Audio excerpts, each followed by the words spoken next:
Oh yeah. Oh yeah.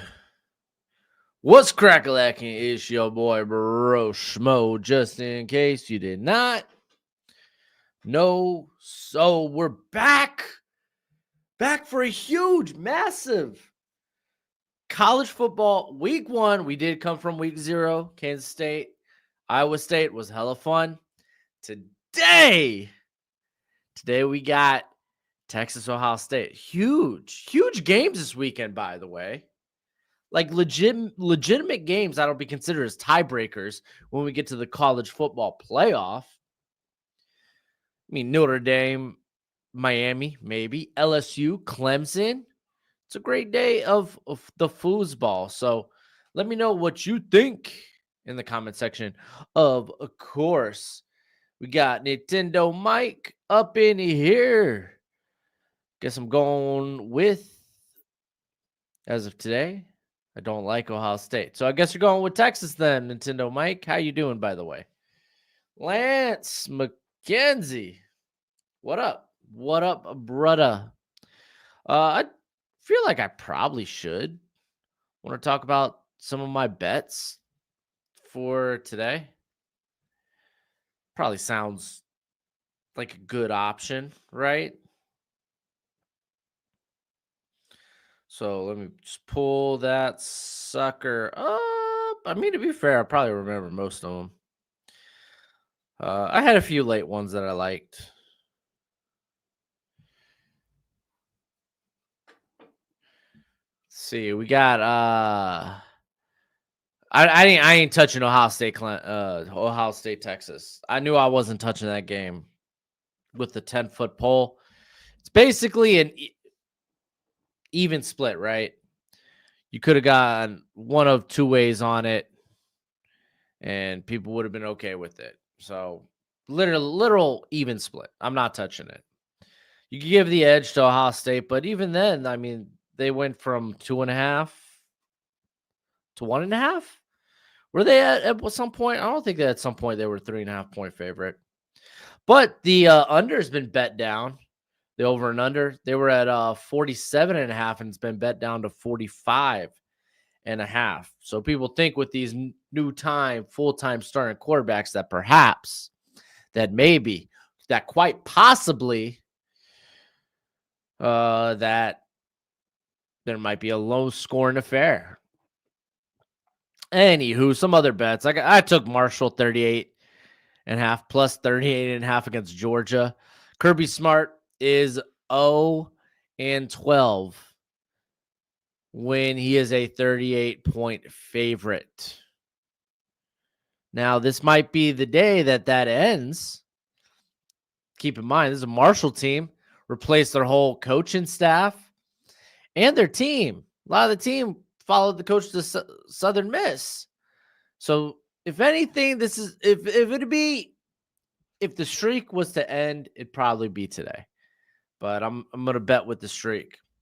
Ole Miss minus a 34.5 over Georgia State. You might be like, that's a lot of points, and I'm like, Lane Kiffin kills non-conference schedule. Just take it. I know it's Georgia State, but man, I think he cleared every game in his non-conference schedule last year. Let me actually just pull that up. I'm pretty sure they cleared that 34-point total in their non-conference schedule to start the year.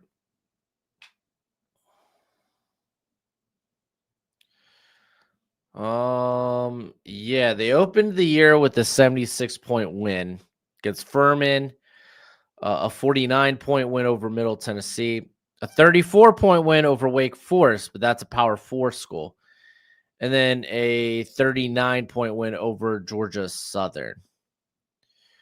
I mean, if you want to include the bowl game, they took on Duke, 32-point victory. So they're really good against non-conference opponents. It just kind of makes sense.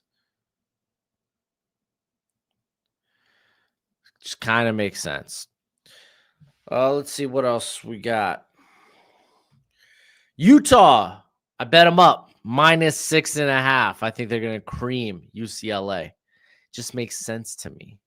Matter of fact, it's one of Gojo's picks of the day of the week. He's got Utah -6.5. Alabama -13.5 is a little more sketch. I think they're going to dominate the trenches. However, last year this defense struggled with running quarterbacks. Florida State, I don't know if you know, they got a running quarterback.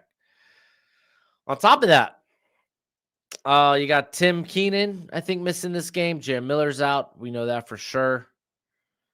So a little dicey. That one's a little dicey for Gojo, but I mean, if you're betting on the talent of Alabama, then yeah. I mean, the Florida State transferred in a lot of guys, so I won't sleep on them. Clemson -2.5. They're currently going off at 4.5-point favorites. It's at home. The fresh off of what was it? Brian Kelly that tried punking Clemson as little Death Valley or mini Death Valley. So yeah, no, I think Clemson's gonna. I was high on Clemson coming into this game. Brian Kelly hasn't won a season opener. I think LSU hasn't won a season opener in general in the last like 5 years. So makes too much sense. It's at Clemson. It's not a neutral site game either. Notre Dame versus Miami tomorrow. I took the under at 50.5. It's going to be wet. It's going to be wild. You got two new starting quarterbacks. You might be like, Carson Beck, new starting quarterback. Well, he didn't really work off this offseason with the team as he recovered from, was it UCF or UCL? I don't know, elbow surgery. So I think it could be a low-scoring affair in a rainy Sunday. One I got in real quick was South Carolina -6.5. I had to bet them down. I think they're currently at 7.5, but I had to bet them down.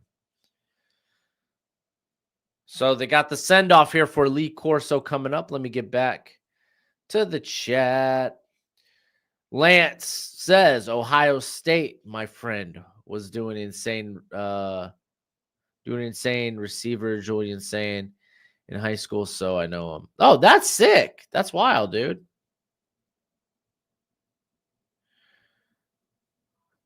Nintendo Mike, this is the only game I will be doing today. I will be doing a fantasy football draft after this game. So sorry, it's fantasy football draft weekend. So I'm going to be doing a fantasy football draft while just enjoying some college football. See what else. Hubbard Arch is probably the worst QB in the division. In the conference, I don't know about that. Doesn't Mississippi State have Blake Shapen at quarterback? Yeah. Nah, he ain't the worst. I don't know about that one. Oh, thanks, Nintendo Mike. Good luck with my draft. I'll be trying. Lee Corso has officially picked Ohio State. I don't blame him. It's a tough one. It is at Columbus, so if you want to give them the edge, then give them the edge. Makes sense to me.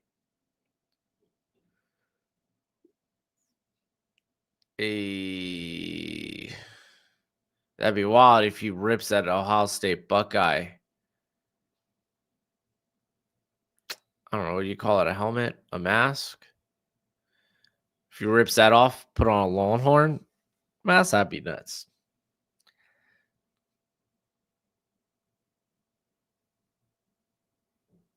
I haven't looked ahead at next week's schedule just yet, so I don't know exactly what game. I don't know what game I will be doing next week. I haven't looked that far ahead.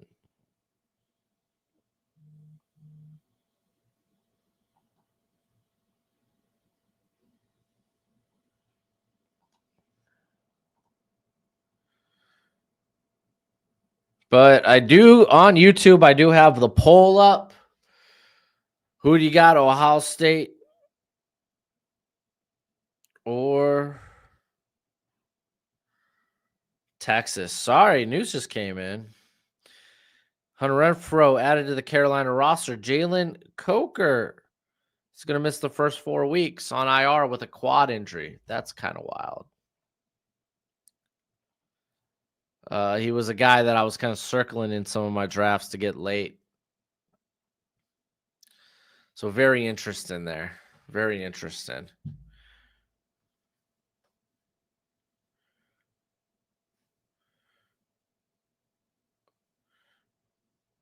Yeah, I got a half PPR league.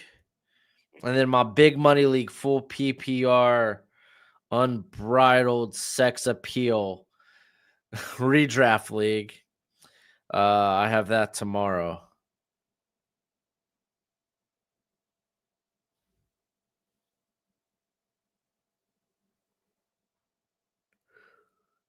Whew. I think the game starts in about 18 minutes. So shoot. We can take a look at we can honestly take a look at next week's sketty real quick. Nintendo Mike, congratulations on being a uncle. I was thrown into unclehood pretty young thanks to my sister, so but I think right now I'm only the uncle of one. It's kind of wild how that works. It's just kind of wild how that works. Whoop. All right, let's do a quick jump to the future next weekend. Because I imagine next weekend we'll see some cupcake showdowns. Illinois Duke's interesting. Baylor SMU. Iowa State's always a fun one.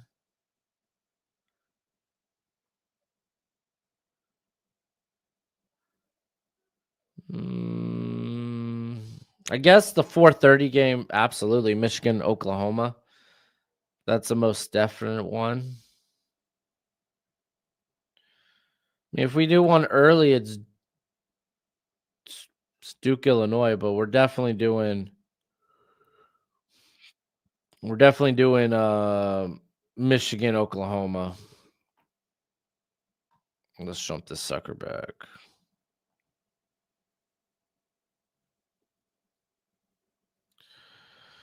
Take a look at some of the other matchups for today. As we do have Northwestern Tulane kicking off. Northwestern was like a 4-point underdog. Tulane, don't sleep on them, though. Don't sleep on them. Tennessee Syracuse is interesting. I know Tennessee, they're replacing some stuff there, but they do bring back like a lot, and I mean a lot of interesting talent. Like if you think about it, because I mean, you got Joshua Josephs. You're hoping he takes the next step. They'll eventually get Jermod McCoy back. And like Joey Aguilar, okay, yeah, he was a little turnover prone at Appalachian, but still, I feel like he should be A-okay. He should be fine. Tennessee, they kind of help that at least that scheme helps quarterbacks. It favors quarterbacks. It doesn't necessarily put you in compromising positions just because how much space, and you really just gotta kind of figure out, are we running or are we passing? But I mean, Syracuse replacing their whole offense. Like, bro, Kyle McCord gone, LaQuinn Allen gone. What was it Jackson Meeks? Trevor Pena gone. Oh, I didn't even mention Gadsden gone. So maybe I think it's currently, Tennessee's the 13.5-point favorite. That kind of sounds right to me. Dang, Purdue just scored on the opening drive. I know it's Ball State, but still, good for Purdue. Let's see. Old Dominion's going to be interesting. They gave South Carolina a run for their money last year in the season opener. Don't know if that would be the case for Indiana. All right. I mean, we could talk about last night's games.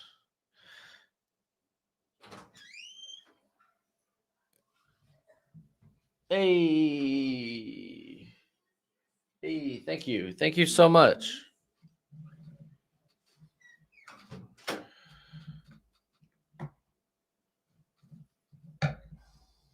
Didn't Charleston Southern put up a fight last year against some school? I can't recall. Obviously LSU Clemson is going to be a very fun game tonight. Two of the best quarterbacks in the nation. You could say two defenses looking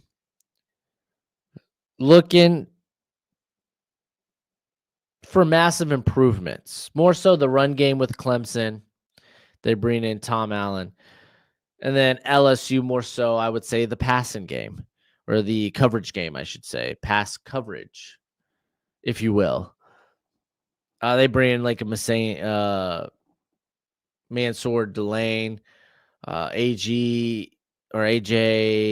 Oh gosh, I'm blanking on his name. It's like Halsey?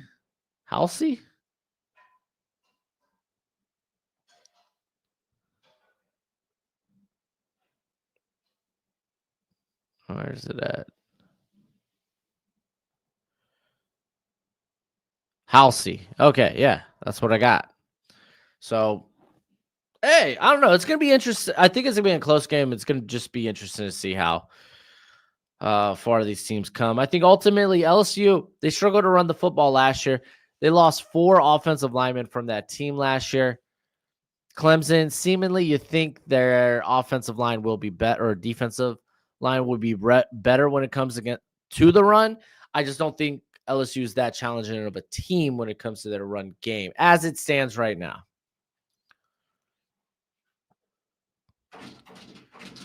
Oh, Gojo already banning to come in here. I think Utah's gonna be really good this year. That's why I bet them up. All right, yo, let's talk about South Florida rolling over Boise State.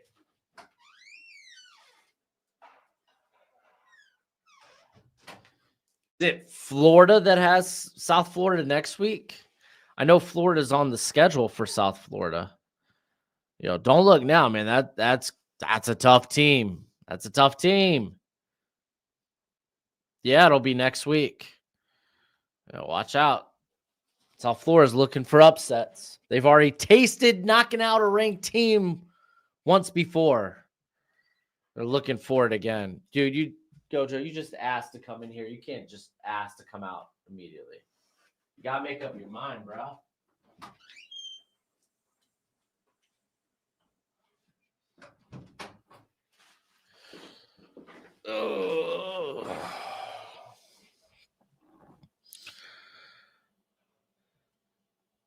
Rutgers had a close game against Ohio State, but it looks like Rutgers got a good pair of running backs over there.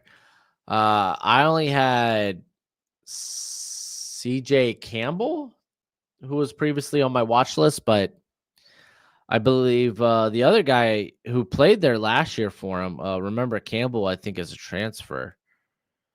Off the top of my head, I'm trying to think where did he come from? I want to say like a Florida international, but that doesn't feel quite right. He was originally Florida State, and last year he played for Florida Atlantic. Okay, I was in the ballpark. What can I say? I'll take it. But yeah, their other guy who was actually with them last year, I think he saw a majority of the carries, but might be someone to look into. He might not even be eligible. Yeah, I don't know if he was a redshirt freshman or a true freshman last year. Oh man, let me tell y'all, last night, that oh man, UAB Alabama State, high scoring as heckles. But they had some close games. Nebraska, Cincinnati, fairly close. Rayola looking solid. Cincinnati's passing offense, not so much. No, I say last night, Thursday night, excuse me. Last night, oh yeah, you had the upset Army going down. That's kind of wild. But yeah, no, you had two good games with Colorado, Georgia Tech. Haven't watched that game back, only saw the highlights. And Auburn Baylor, that was the game I was watching. Baylor sat in. Dude, it's Aranda. You're a good DC. Sat in too high the whole game as Jackson Arnold, and then the other two backs for Auburn just had a field day and just didn't adjust. At that point, stack the box, force Arnold to beat you with his arm. And they just didn't. Sawyer Robertson had some ups and downs. I didn't watch him part of my eval, but he's on my watch list. Just didn't get to him. Last night was kind of like, okay. I could see why people like him given the arm talent and whatnot, but golly, there's some stuff to work out there when it comes to him. There's some stuff. Because on the same drive, I think it was the drive where they end up going for it on 4th and goal early in the game, and he forces a pass into Trigg, and it's just a contested catch that he just doesn't make. It was a tough catch. Good defense. But yeah, the guy, kind of like the mid guy, kind of playing the slot, but it was like trips. Had that middle receiver who was going out on a outbreaking route open. If he just didn't sit on and force that first read. But then again, in the same drive, looking off the safety to hit his receiver deep. Kind of solid, man. Kind of solid. So I get why people like him. I don't know if I'm all in on him like some people are. Ah, shucks. I forgot Virginia Tech, South Carolina was tomorrow night. I should have then just bet on TCU, North Carolina. Hello, LR. How are you doing? Cali Eagles fan. Shout out to Tarleton. Top tier says go Knowles.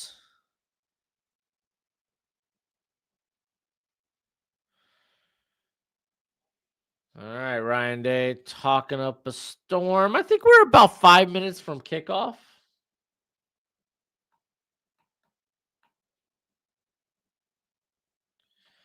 All right, we do have a couple of touchdowns. Dude, Tennessee's already driven down the field. They're about to score. I should have took Tennessee minus 13.5 in more places. I believed in it. Mississippi State's up 7-0.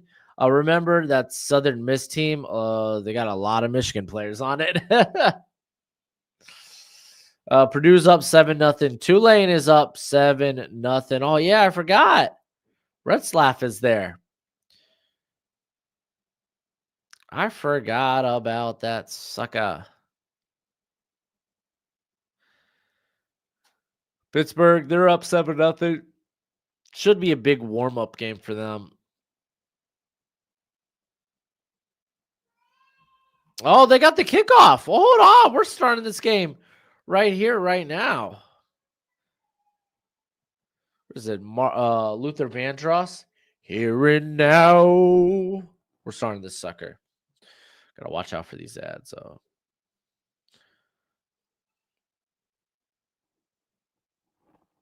Here it comes. Kickoff, baby. You was nervous about the Illinois game? Dude, Illinois ran a rough shop. As they should against, what was it, West Carolina? Baxter bringing it out of the backfield. Oh, he gets that out to about the 29. Not a bad return. Sounded just like Luther. Darn right, Callie. Dude, I love Luther, man. Dancing with My Father, one of my favorite songs of all time.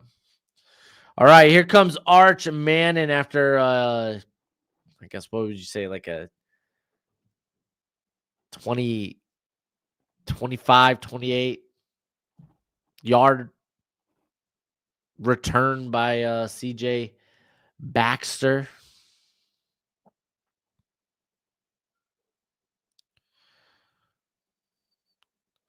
All right, you got Trey Wisner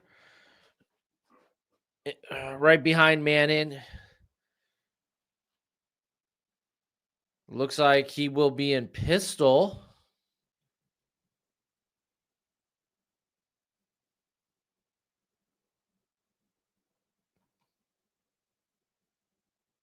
What's going on?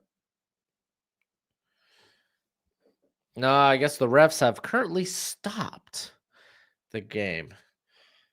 There's some communication issues.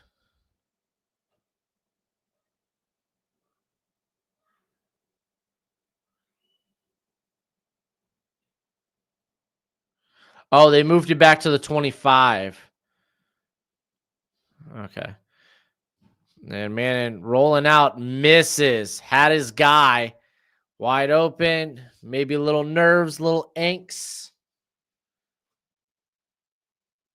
Score prediction, I would lean Ohio State. They're the home team. Get to see Trevor Gooseby, first full year as a full-time starter. But he missed DeAndre Moore, who's one of my breakout players this year. Handoff to Wisner. Picks up about 6. Going to leave us with what should be a 3rd and 4.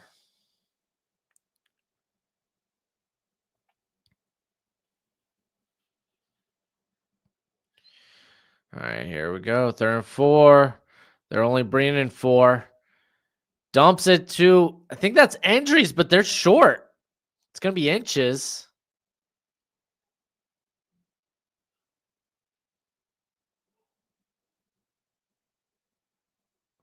Arch had a good time to throw on that last one. All right, they're going for the tush push or the QB sneak. Looks like they might have it. Hey,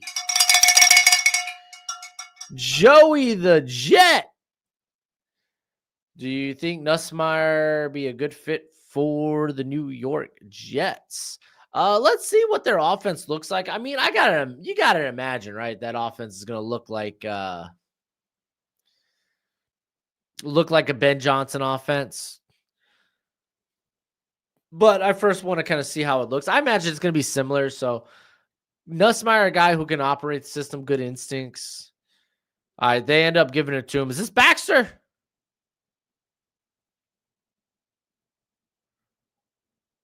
Yep, that was CJ Baxter picking up the first down on first down. Kirito, how you doing, my friend and MSU fan? Do you actually think he got that first down? I thought it was close. It could have gone either way. So too close to call. So we got 1st and 10. We're close to midfield. We're at the 48. Texas is 48, of course. Empty backfield. Dropping back. Got a good amount of time to throw. And looks like maybe some miscommunication, but there's a flag.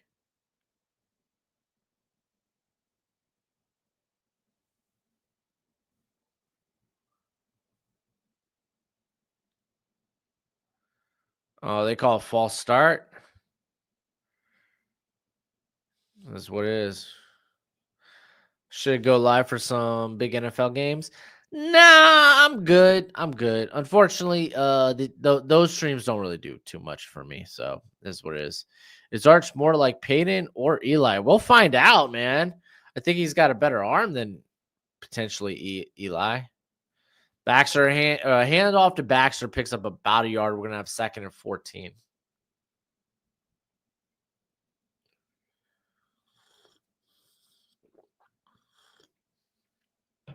Looks like Gamecast is a ways behind. So I suppose just listen to the sweet lows of my voice and I'll lead you right. 2nd and 13 from the Texas 46. They hand off again to Baxter. Gets past half field, midfield, probably a better way to put it. So it's going to be, what, like 3rd and 10, 3rd and 9? My wife's great. Why no NFL, bro? Again, these streams don't normally do a lot for me. I really do it just to kind of hang out with some of you guys. So I figure, hey, I'm the NFL draft channel. We're watching college football. Yes, Nintendo Mike, we can see your comments. All right, 3rd and 8. Ooh, high snap, Manning rolling out. There's a little extra pressure. He's going to dump it off to Baxter, but it's going to be about a yard or two short. They keep in mind they went with the tush push earlier this drive to get a first down.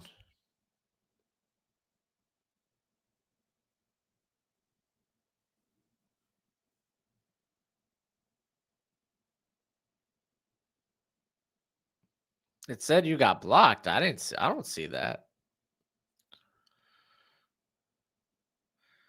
I don't see that, bud. All right, we got shotgun handoff. Baxter. He's short. He's short. That's turnover on downs. Hello, Mr. Kazoo.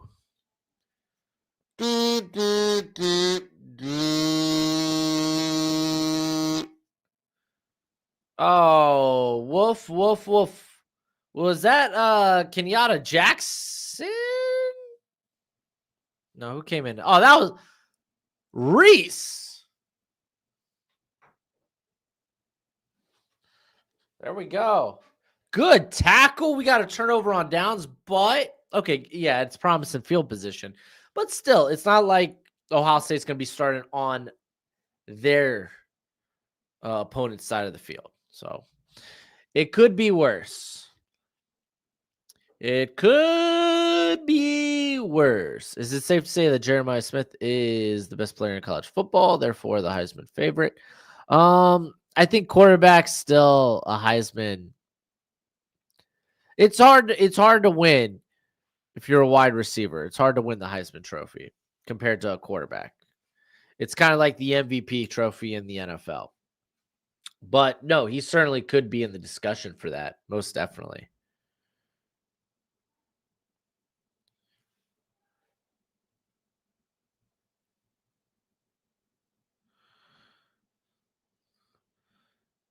All right, we're going to shut down the poll.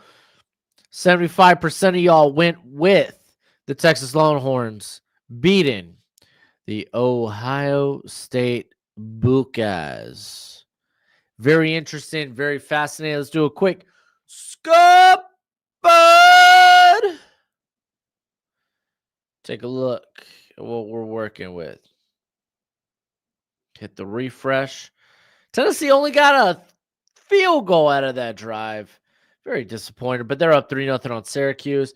Mississippi State's up 7-3 on Southern Miss.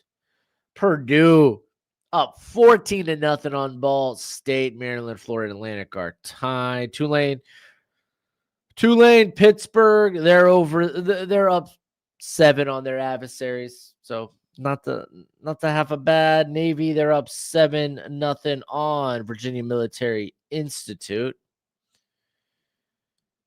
And that's all she wrote. We're back with the action, back with the game. Ohio State has the football at their own 42.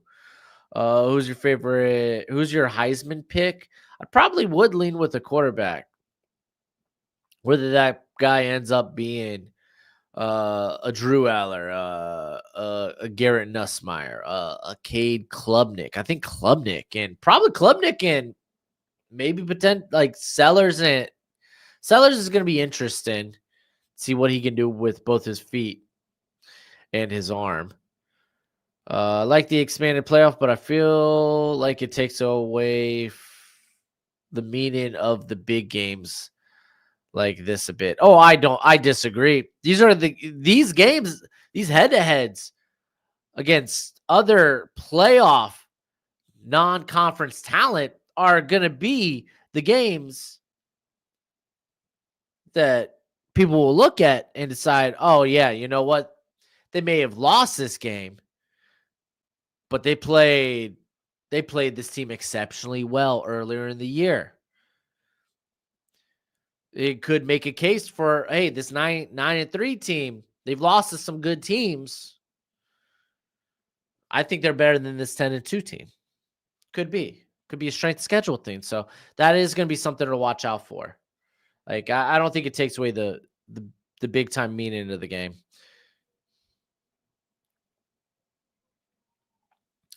All right, we're gonna have a 3rd and 1 as Ohio State clears midfield.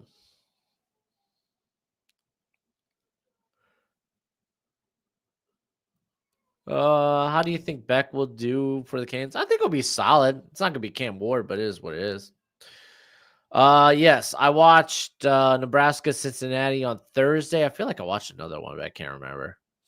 And I watched Auburn Baylor yesterday. Big Ten SEC championship predictions. All right, I'll give them in a sec. All right, another handoff here, and Texas defensive line stands them up. CJ Donaldson going nowhere. We're gonna have a 4th and 1.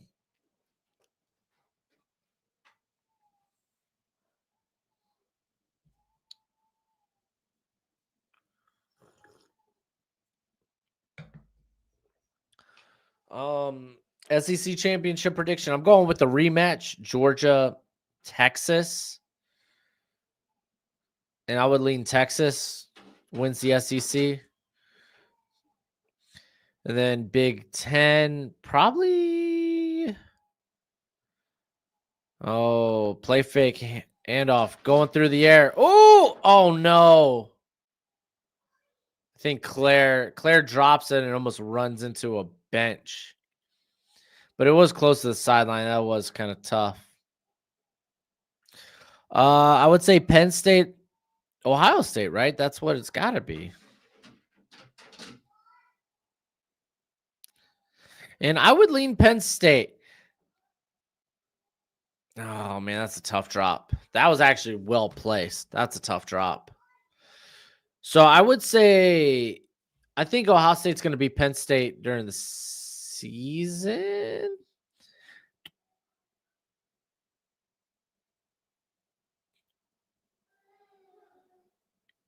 Yeah, to which I would then say, okay, maybe because Coach Franklin got to get over this hump of this team doesn't do much. They never win the big games. So I think they win the big game by winning the Big Ten. What does that mean for the college football playoff? Maybe they maybe they have an early-ish exit after having a first round bye. Maybe they get by the second round and get bounced in the next, but I don't know. What about Oregon? I think Oregon ends up losing the tiebreaker because I would have Penn State beaten Oregon because I think it's at Penn State.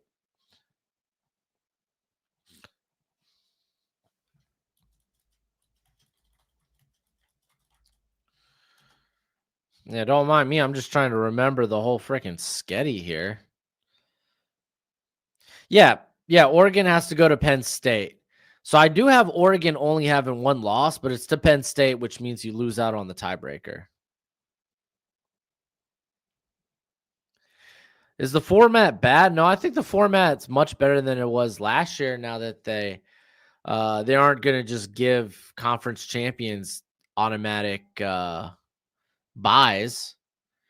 I do think I don't think they do this, but after the initial first round, they need to do like a reseeding to ensure, hey, your team that got the number 1 overall seed should face the worst team of that bunch. But I'm happy with the move I'm happy with the move now with the format. I have Michigan winning 6 to 8 games. Michigan State, excuse me. Yeah, no, that seems very possible. I would say 6, 7, 8. Eight's gonna be tough. If I got a mod in here, please hit that guy with the band hammer. If not, I'll just do it myself. There we go. Good job, Kirito. My guardian angel.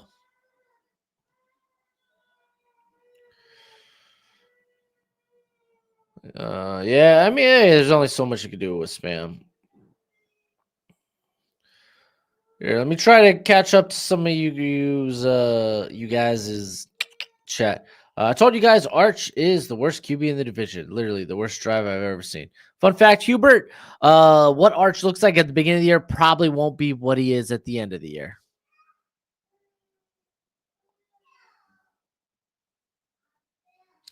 Kiro, I'm on the side that Georgia Tech is just a good team, but you think Colorado is in trouble.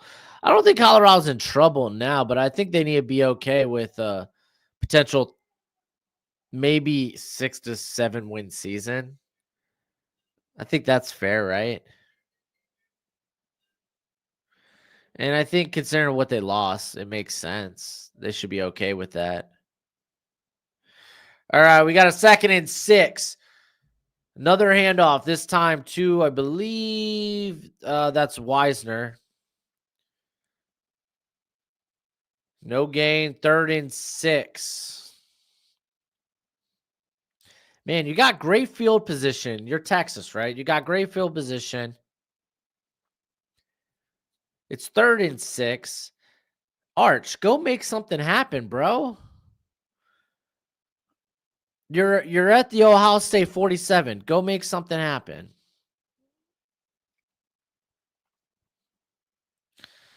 Oh, false start. Sending them back. That sucks.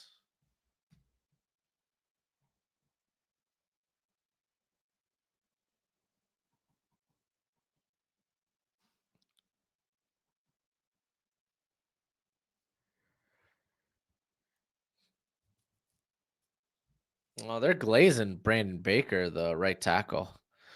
All right, we got a 3rd and 11 now. They move back to about midfield. We got Arch in the shotgun. You got Baxter to his left. And he's going to, no, he's just going to dump it down to Baxter and ask him to make something happen. And he doesn't. He's down at about the 48. Ohio State's 48. It's 4th and 6. Are you going for that? Or are you just going to try to give Ohio State piss poor field position? And I think you need to. You went for it last time it failed. I think it's time to now go punt and play the field position game. Goosby's playing good. I love Goosby. Goosby's my dude. I thought he showed so much in 4 games last year. Nate says Arch Mannon's a bust. Sure.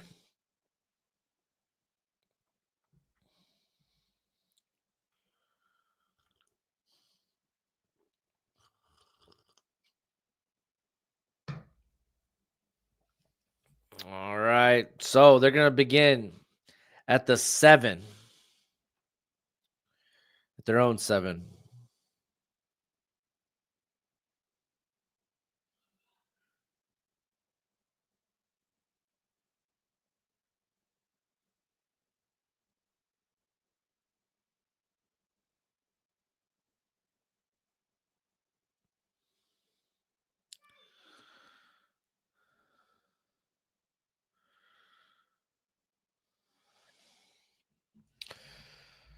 Oh, let's see. Jonathan, what do you think of Gooseby so far, Broshmo? I mean, I'm not gonna lie, I haven't really noticed him in this game as of yet. I watched him over the summer. I love his movement skills. I think he plays well. I mean, of course, there's some stuff he needs to clean up there. But I mean, keep in mind, this guy, first time as a starter, really only 4 games of significant action where he had 2 starts. Playing right tackle and left tackle, splitting time both there. And he played against the worst team he played against was Arizona State. Took on Georgia and A&M. Can't remember the fourth team off the top of my head, but I was pretty impressed with Gooseby. Do you have a fantasy football league with subs? I don't. I wish I did though. I just really suck at managing stuff like that. I got what's the word? A lot on my plate.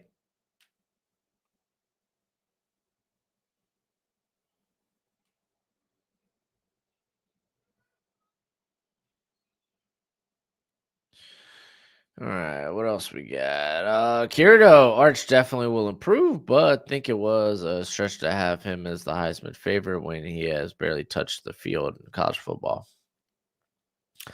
I mean, I don't think it's crazy. Did you see Alex's second and third round mock with the Dolphins going backup quarterback? I didn't. I mean, if we're drafting a quarterback in the second or the third, that's probably not a good sign for Tua if we feel like we need to bring someone to compete. Want me to make a league and drop the link in the chat? You could do that. I don't know if I would join just because I have kind of my two most important leagues today and tomorrow, my drafts. So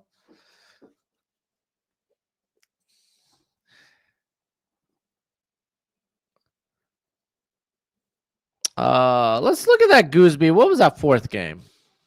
I've been trying to take better notes.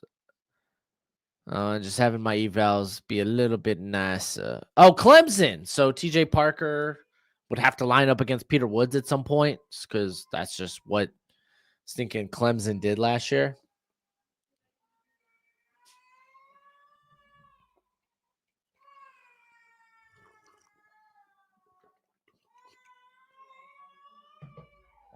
All right, 1st and 10, officially at their 8.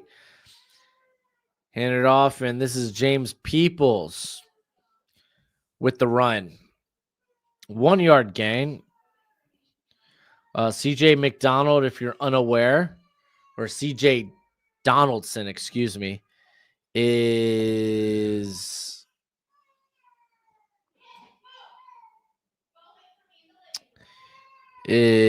I'm trying to remember. He was from West Virginia. That's right. He split the backfield there with Jaheim White. All right, we got 2nd and 9. I think it's still Peoples back there. Saying man in motion. I think it's Ennis, and he was just coming to lay a block. Gets it to Jeremiah Smith. Picks up about 6. It's going to be 3rd and 3. Wednesday nights don't normally work good for me, unfortunately. Kirito, I was so late, so you may have done this, but would you mind going over or going in vet your picks or your bets? Oh, okay. Yeah, I'll go over. I'll do that in a sec. I'm going to wait for commercial break. All right, saying dropping back. Got time. Yay, fits it in there to Claire, who dropped the 4th down ball. So not bad. What am I doing on Wednesday? It's called My Private Life. That's what I'm doing on Wednesday. Hey, you could organize a league. I'm in. I don't think I'm going to be a part of it. That's all I'm saying. I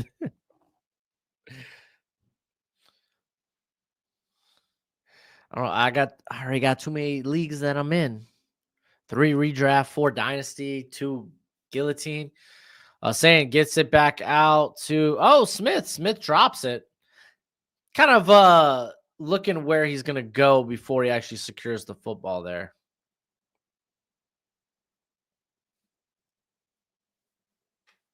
Going to the poker house. Oh, you're good, Kirito. Yeah, no, I'll go back over some of my bets. As you can see some of Gojo's favorite picks underneath me. Those were some of his picks of the week. I have a few of my own. 2nd and 10, handoff here. There's that Peoples again, and he is dropped in the backfield. That's a little foul. So we got 3rd and 11. Hey, maybe going the under in this game? Freaking brilliant. How can my dog make picks? Obviously, you don't know Gojo. How can my dog make picks, dude? Freaking Gojo's a stud. That's why. Natural born winner. All right, saying dropping back. Here comes the pressure. Tries to get it out to Jeremiah Smith in a quick little screen, but not quick enough. That pressure came in hot. So they're going to be punting.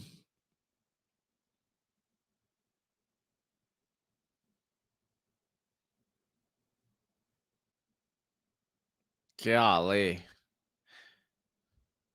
How do you choose to be like, Colin Simmons, you just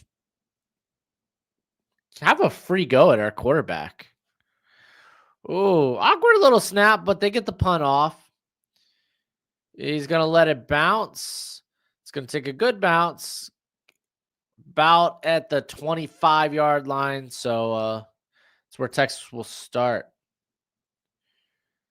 Great Arch's performance right now. I mean, dude, both offenses haven't been able to move the football, but it's opening week. I ain't mad about it.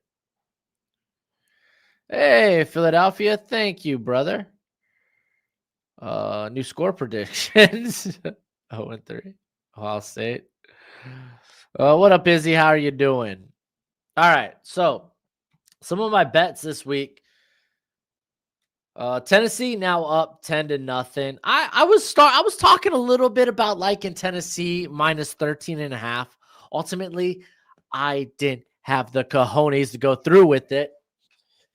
But that was one I talked about how I liked that a little bit. Let's see.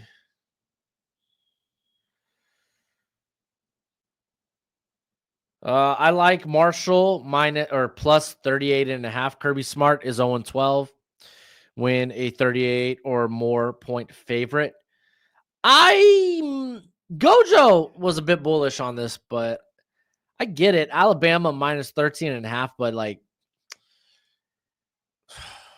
Alabama had problem with running quarterbacks last year. Tim Keenan is out for this game. So it's at Florida State. It's at Tallahassee. So it might be closer than you think. So this could be another one where you just stay away from. But if you're going to ask me to go one way or the other, I would go with Alabama minus 13.5.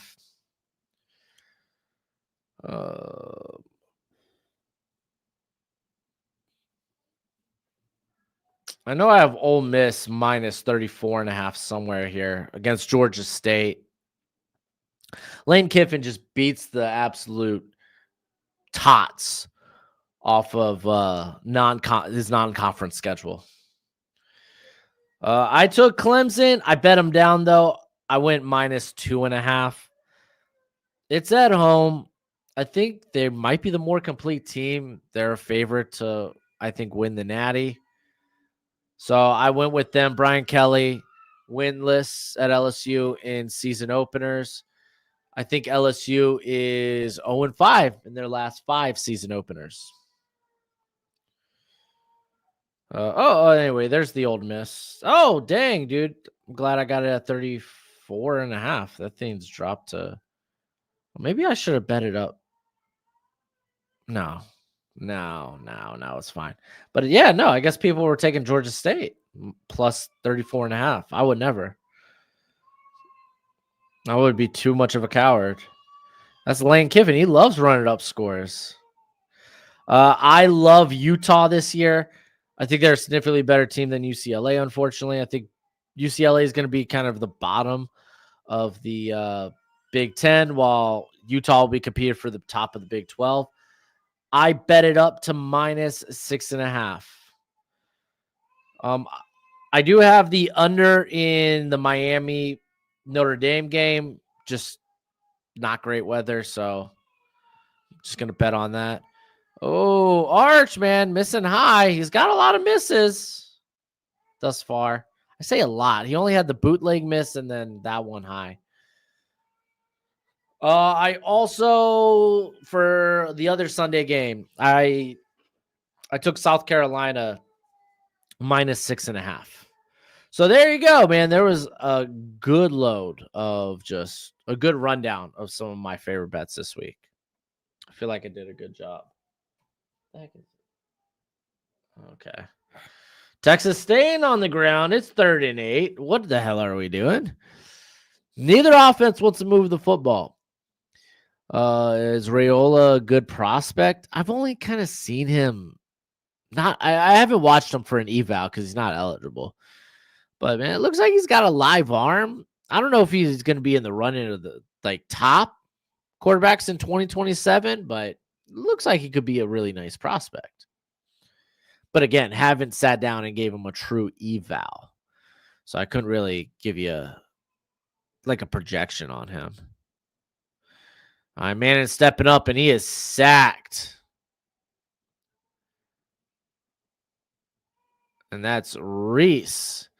I keep in mind, Ohio State lost quite a bit on that offensive line, but they bring in Bo Atkinson, who was formerly at North Carolina.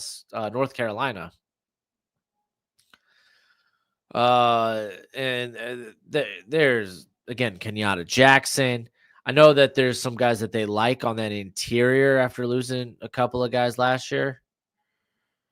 And I mean, dude, it's Ohio State. They just consistently have talent on that defensive line. So we see another 3 and out. Don't love it. You going live for Notre? No, I'm not going live for any other games because I have my fantasy football drafts during those times, unfortunately. So I'll just be watching them as I draft.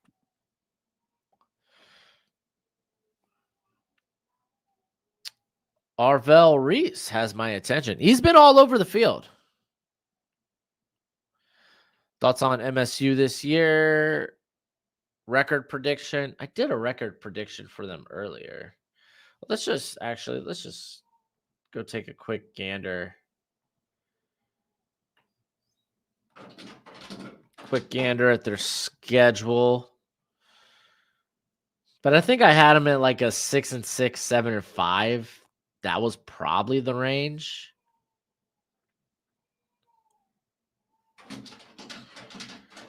Okay.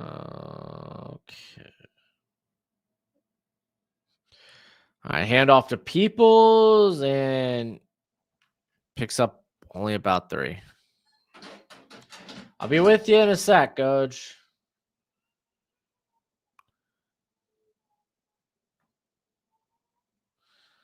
Jeremiah Smith changing out his gloves. Come on, bro.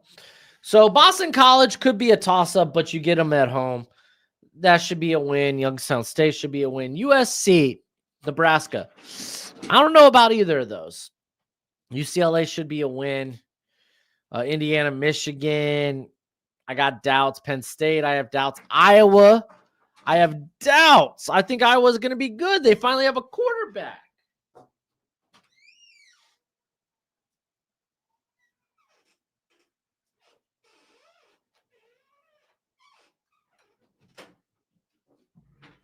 Hey, Coach. Coach, they don't think you can make game predictions.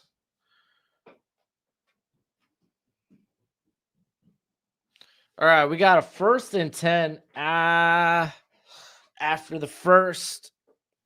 Yo, Mike, you a Kirby fan? Looks like it, right? Hey, Cameron, how you doing, bro?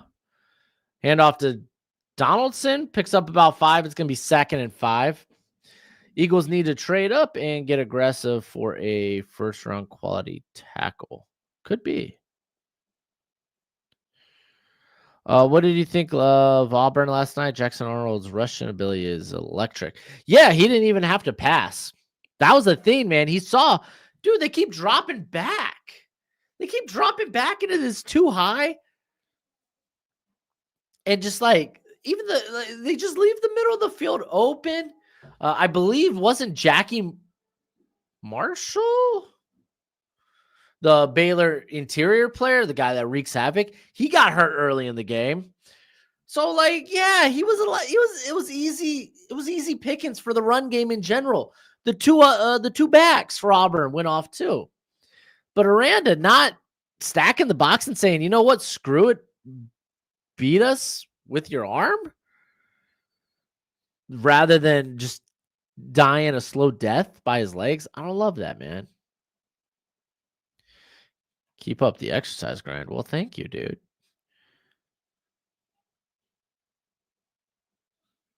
Yeah, I think no, I think people are just trolling and overreacting. I don't think people are giving up on Arch this soon. That would just be silly. That would just be silly. All right, all right, all right, all right, all right. All right, all right, all right, all right. Let's see.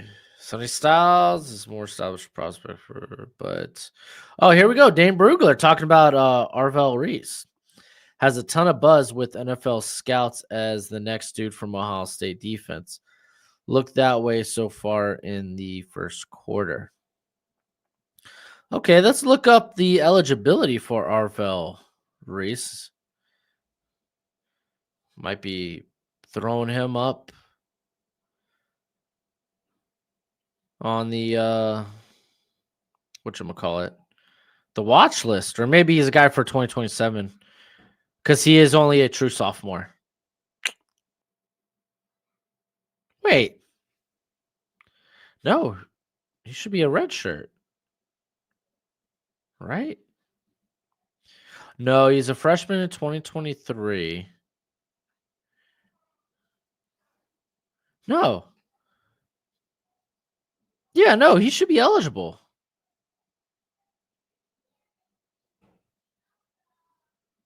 Yeah, no, he's a junior. What are we talking about? That's what I get. Nah, I was looking at freaking Wikipedia. I'm sorry. That it was just the easy. It was the first link that popped up. I know Wikipedia can't always trust, but to be fair, they said from 2023 to present.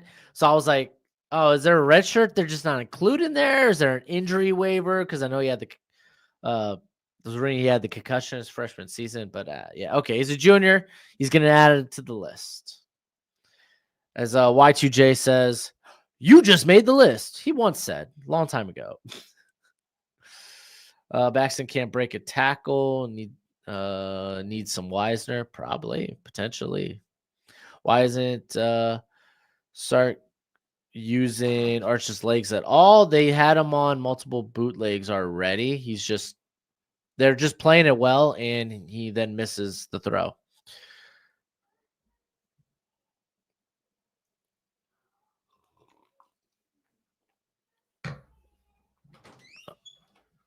Oh, thank you. Gojo wants out as well. And yeah, you good? Yeah, I heard. Well, I was trying to open the oven, but they were both like in the way. Yeah. That's kids. Gojo, are you leaving? You were just clawing at the door, bro. He's like, but there's bacon in here now. I'll crack the door when we leave. Okay, thank you. All right, here I'm gonna move the mic back a little bit. Yo, we haven't had any action in this game. We had a turnover on downs, right? Brought out the turnover kazoo, but no field goal, no touchdown.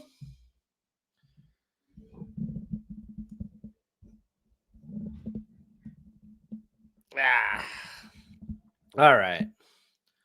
Hand off to Peoples, picks up the first down.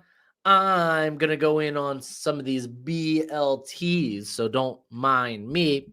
But I'm going to try to keep up, give you the action as it comes through.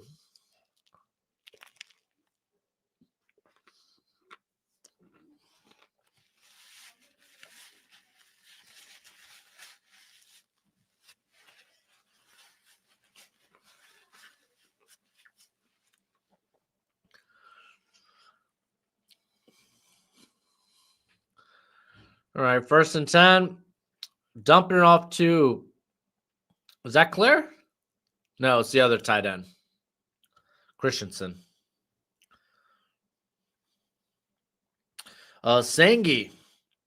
I'm talking design runs, like the only thing Auburn did with Arnold last night. Oh, that's not true. I mean, he had some dropbacks where it was like, oh, okay, well, I got the room. I'm just gonna run this sucker. But to be fair, I mean, that's Hugh Freeze. He wants to run a lot of RPOs, and that's what happened. I mean, they were even using a lot of motion with the likes of Singleton. All right, Julian's dropping back, sends it to the corner against Jeremiah Smith. He wants a flag. I see no flag. It's 3rd and 4.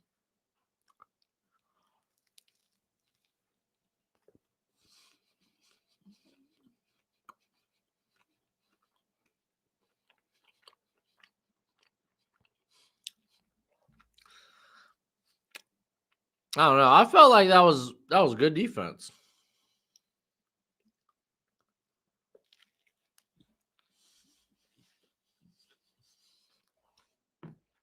4th and 4. We're going. Are we going for it?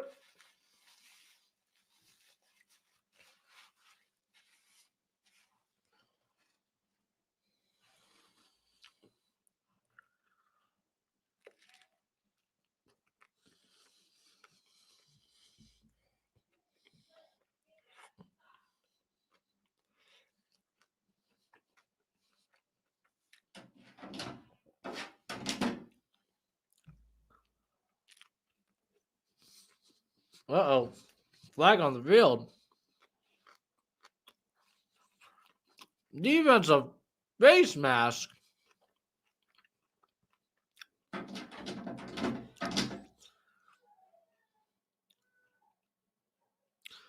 Oh. Yeah. He got up under there.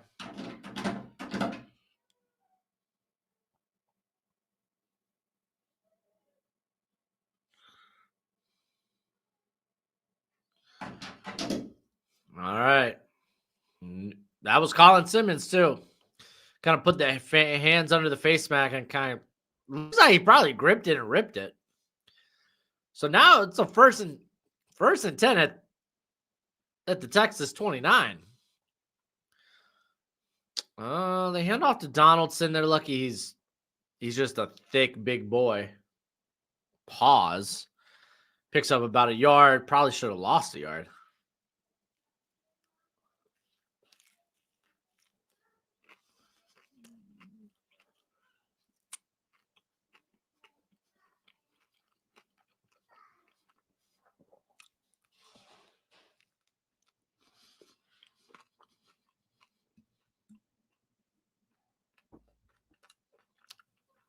All right, 2nd and 9. Saying he's got some time. He's rolling out though. Just kind of throws it away, but there's a flag.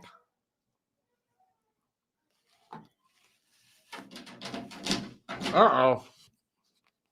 Here come the penalties.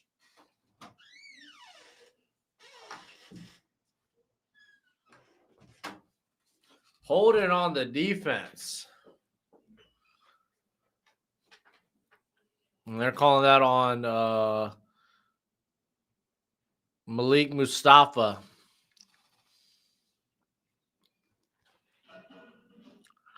Muhammad. I said Mustafa. Like he's a safety for the Niners.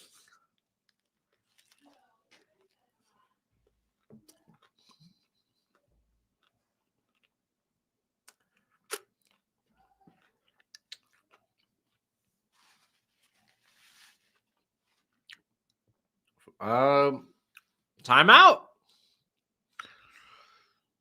Refs blow it dead.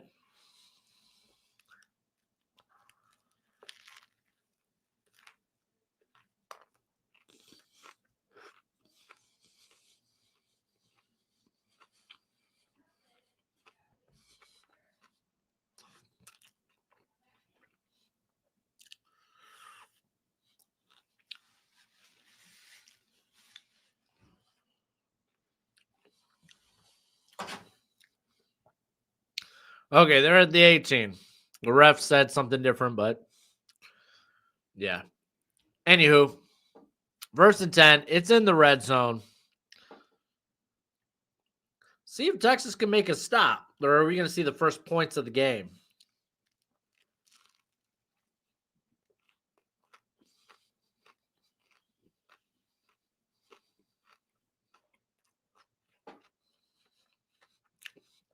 Handoff. I think that's Donaldson. Or no. Was that 12? No, that's Donaldson. Yeah, okay. Picks up about 7.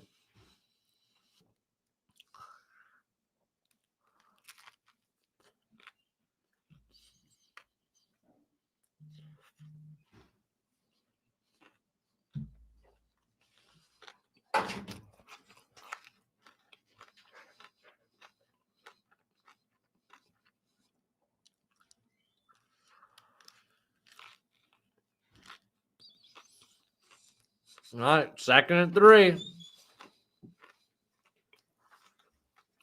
And off to Donaldson. See you later.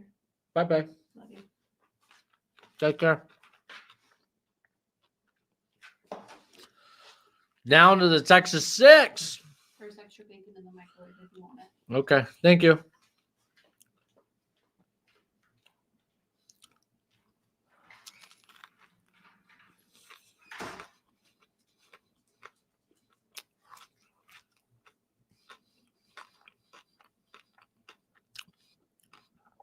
All right, here we go. 1st and goal. Handoff. This is Peoples, I think. Maybe gets to the 4.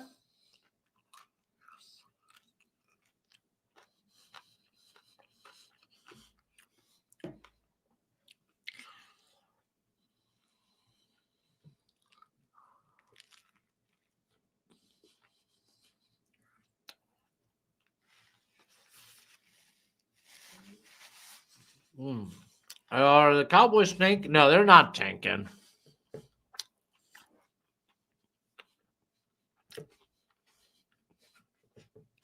I don't think they're tanking. That offense is still going to be pretty darn good. Handoff Donaldson.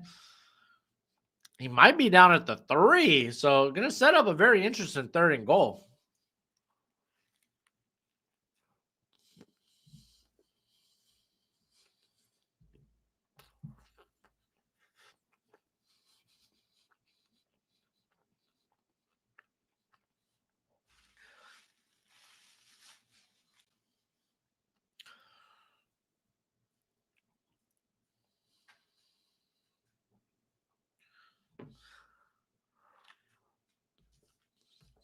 All right, here comes 3rd. Nope, timeout, Ohio State.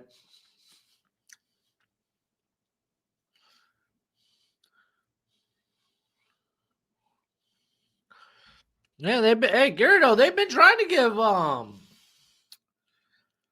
Jeremiah Smith targets.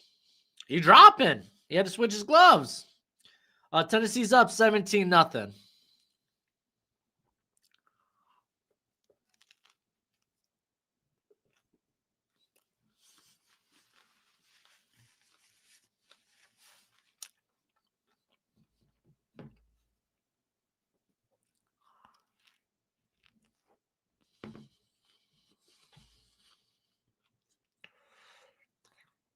Yeah, we'll do a scoreboard in a moment.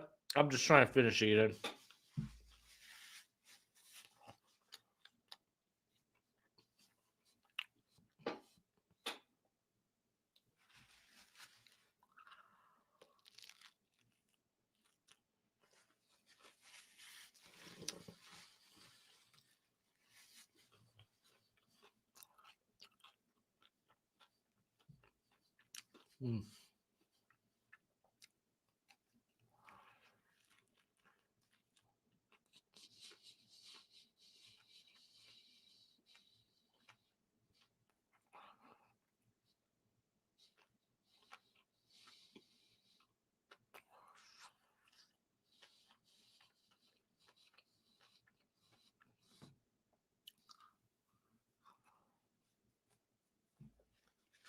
All right. Yeah, I'm gonna put this up. I'll be back.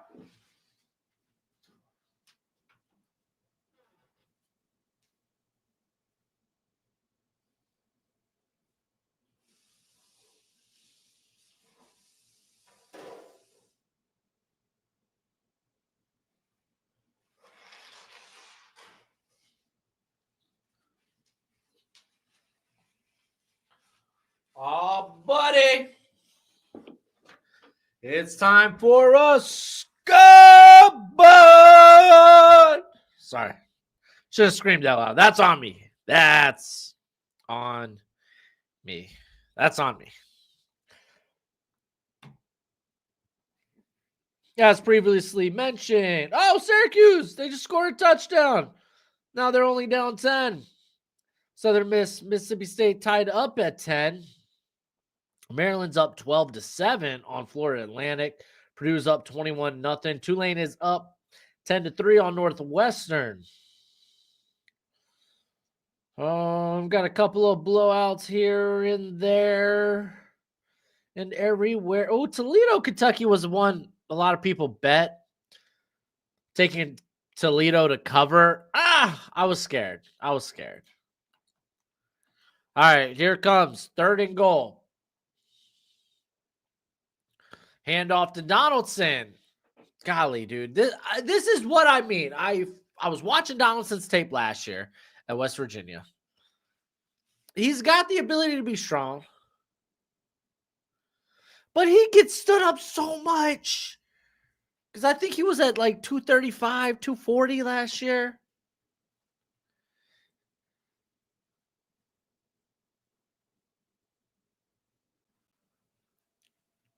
All right, they're going for it on 4th. You would think maybe they would want to take a 3-point lead, just take the lead here, but hand it off again. Hey, this time they get in. There we go. Ohio State on the board. Good for Ohio State. They're up 7-0 now. Took us all of what? 21 minutes in game to get our first score.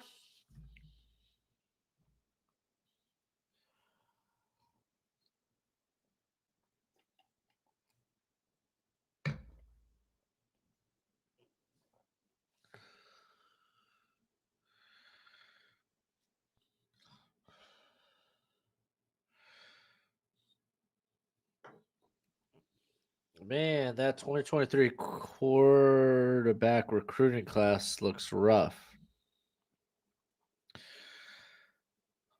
2023 quarterback recruit. Are you talking about just the 2023 quarterback class in general? Or are you talking about quarterbacks that were from like the high school 2023 recruiting class? Because I mean, if you're going to judge quarterbacks based on their like first starts,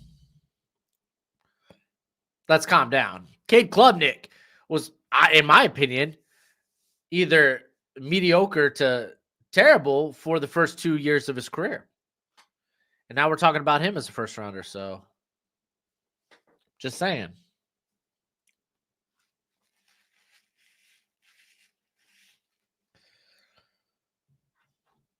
But yeah, what are we talking about the 2023 draft class? Because I'm trying to think, is that Kenny Pickett, Sam Howell, Desmond Ritter? I mean, a lot of people didn't like that draft class for quarterbacks. It was kind of a learning experience. We're like, okay, we know it's not a great quarterback class, but how far can quarterback value push these guys up? And that was the game a lot of us played. And then we were like, you know what? If you don't think the class is good, maybe those guys are more day 2, mid to late day 2, rather than should be pushed in the top 50.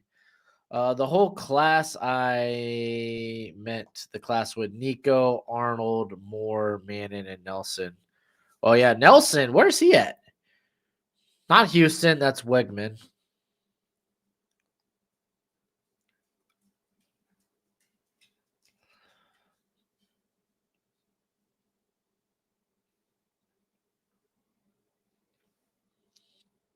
Let's see.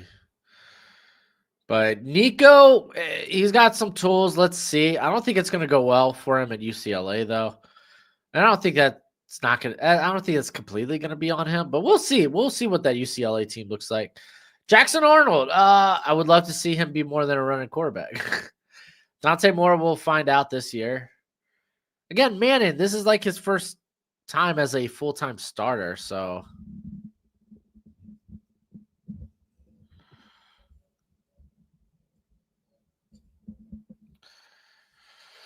Oh, where do you pull 5-player? What are we talking about?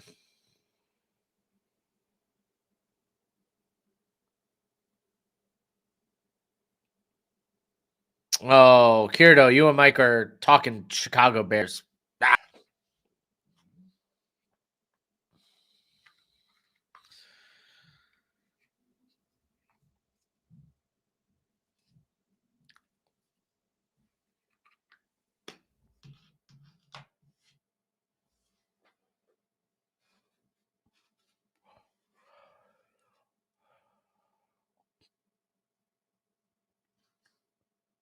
Golly, that's bothering me. Where is Nelson?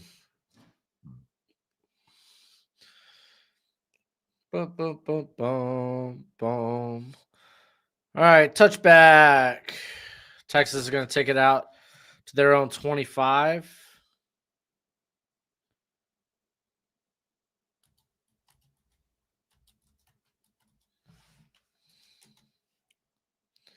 UTEP, that's right. UTEP.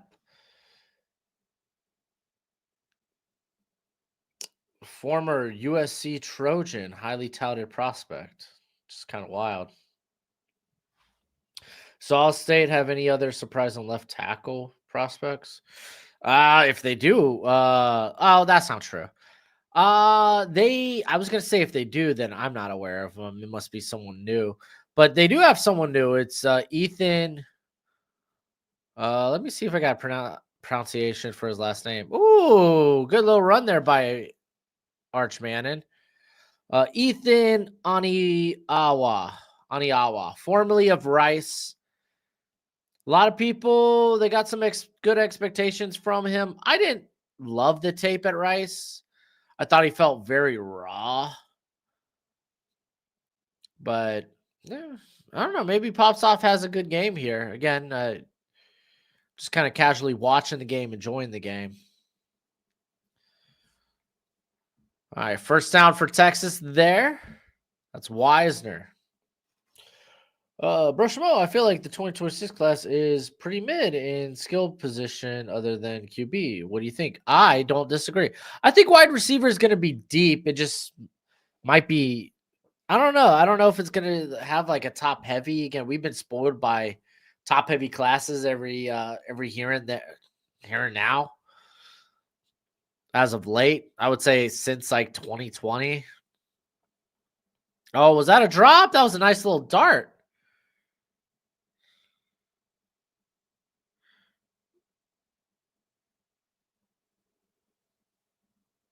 Was that DeAndre Moore that dropped it?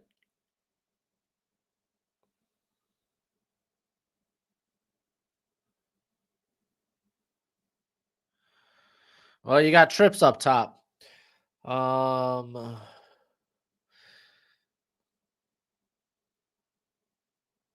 know. They get it out to Wingo. Picks up a good yardage, makes it third and manageable. I would say, like, I think there's a chance for maybe two like top 10 worthy wide receivers in this class. Who those guys are. I think Jordan Tyson's absolutely one of them. But yeah, running backs maybe a little lackluster. It's got a lot of guys that kind of need to prove themselves. Manning rolling out. He's got a man on his heels. I think that was Reese. Just missed him. Golly, Sonny Styles. Was that Sonny Styles? No, that was the other Styles. I can't tell. I could tell which Styles it was. No, I think that was the other Styles.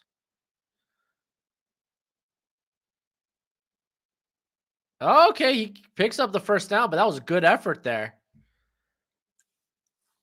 by the safety. Was it Lorenzo Styles? Is Sonny's brother? The BLTs were great, Kirito. Thank you for asking. All right, Manning dropping back. He's going deep. We got a shot here, but it's double coveraged. Double coveraged. That's a word. Double covered.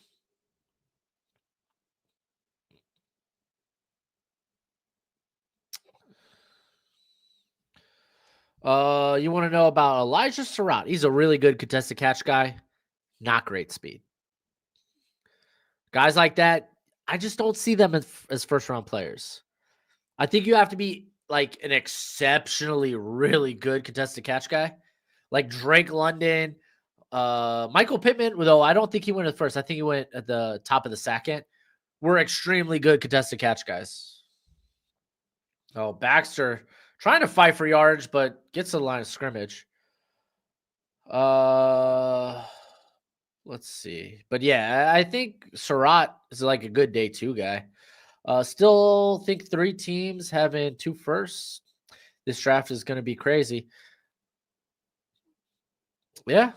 I mean, what? Dallas, Cleveland, Rams.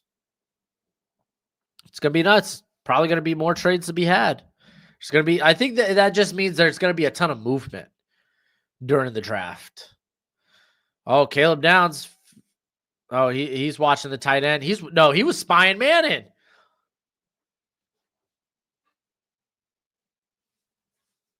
Oh, Reese has been everywhere this game, taking down Manning, forcing 4th and 11. So Downs, he drops back. Oh, no, yeah, he drops back. Oh, he actually drops back into mid hook. That was Hicks that was playing the tight end that came in. But still, man, wow, Reese has been everywhere on this field.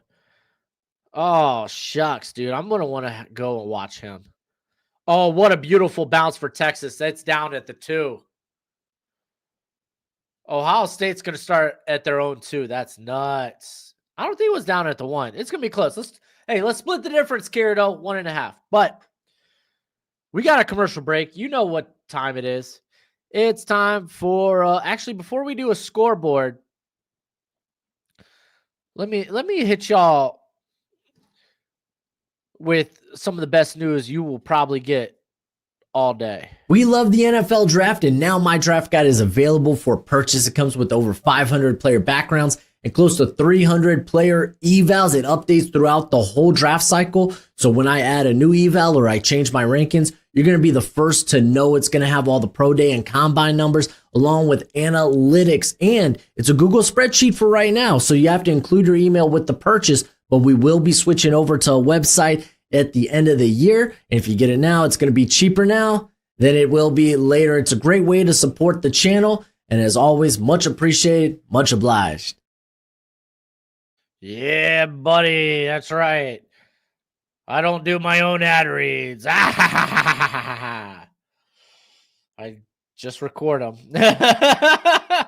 Hey, Kirito, by the way, you got the draft guide, right? Yeah, you got it last week. How do you think? Because it's a little updated from last year. This year, I at least made sure everybody had at least their background. Every player I have listed, we're closing on 600 players, have at least a background, but we're close to 300 players for full evals. And it's only going to keep going up and up and up and up.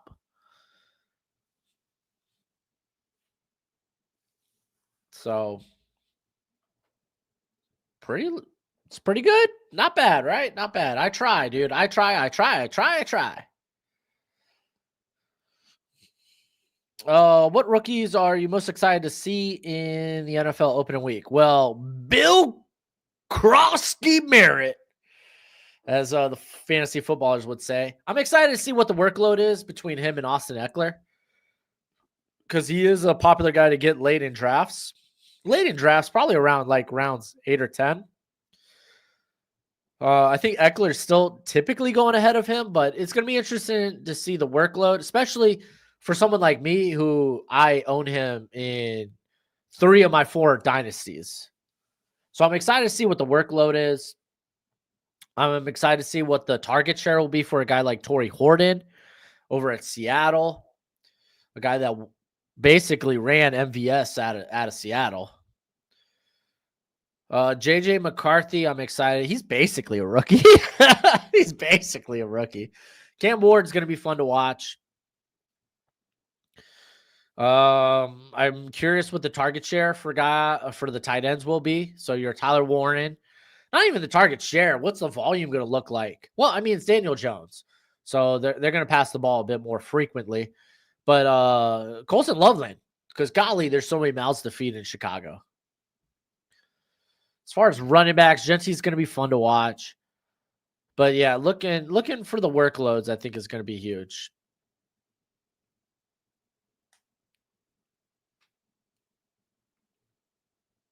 Oh, well, Kirito, I appreciate that you love it. Again, I try hard, dude. I try to put in a lot of work. All right, we got 1st and 10 from the 2. It's a handoff. And they get it out to about the 5 with Peoples.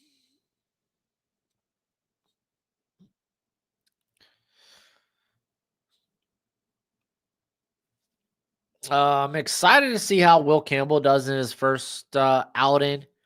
There were a lot of questions. Can he be a tackle in the NFL? So, and I personally didn't like him at guard just because he plays so upright. And I think you got to be able to sink. If you're going to be 6'6", if you're going to be a taller guard, you got to be able to sink those hips. It's only really worked for Andres Pete. And even then, he was kind of a middle of the road guard just because he wasn't a great tackle. Can't wait for the website. Yeah. I got to talk to my buddy. He's doing the web design behind that. I'm hoping to throw a mock draft simulator on that sucker. But one step at a time, we're trying out here. I want to make the draft guide a little more cosmetically pleasing than just a Google spreadsheet. I'll probably still have it available for y'all if y'all like the Google spreadsheet. So kind of like how Dane Brugler does the interactive version and then you still have the printable version. I'll have play fake, play action. Kind of throws this. I thought he was throwing it away, but Carnell Tate coming up with a catch. Let's go. First down. But yeah, for those who like the spreadsheet, I'll still have the spreadsheet available. But I'm hoping to have a mock draft simulator attached to it. I want y'all to be able to make your own big boards. Eventually, I want to have, and I want the mock draft simulator to be nice, function well, have all the prospects you can get. I don't want, I like PFF where you could just force trades through. It's like, hey, no, if you think a trade's fair, yeah, you make your mock draft how you want it.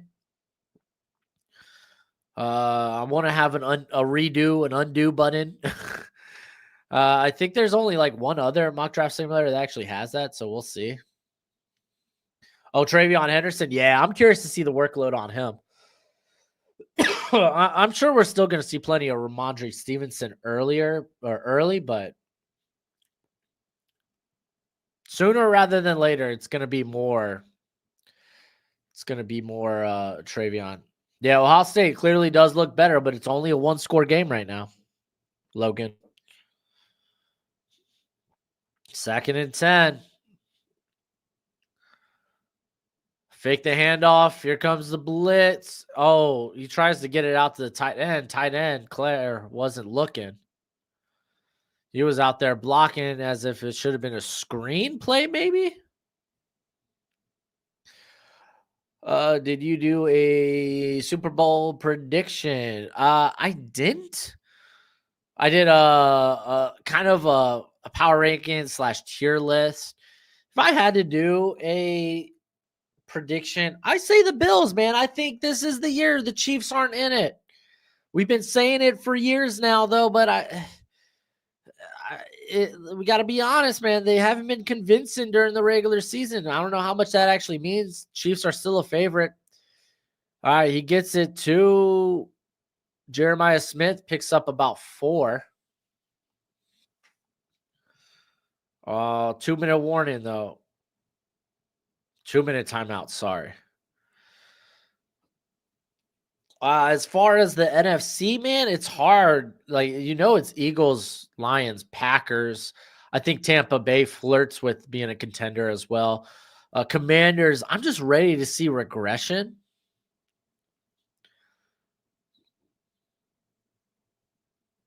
I just think that I just think they hit way above their weight class last year. But we'll see, man. We'll see. We'll see. We'll see.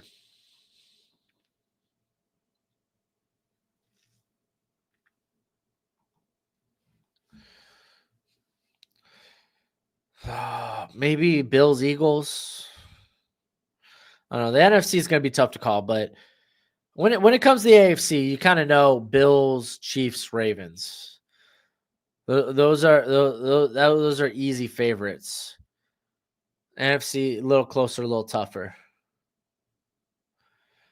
Texas schedule is really disappointing. Play a bunch of big teams, but almost none in Austin. Yeah, but I mean, they're going to be a better team. I kind of anticipate that they probably lose the season opener. They'll be a better team going forward. Fearfully confident, my tribal chief. Sorry. My tribal thief. Yeah, I got the Shulafala. I'm doing good. Doing good. Confident. You ready for Clash and Perry today? I have a fantasy football draft after the stream today, so I actually won't be watching that till later tonight.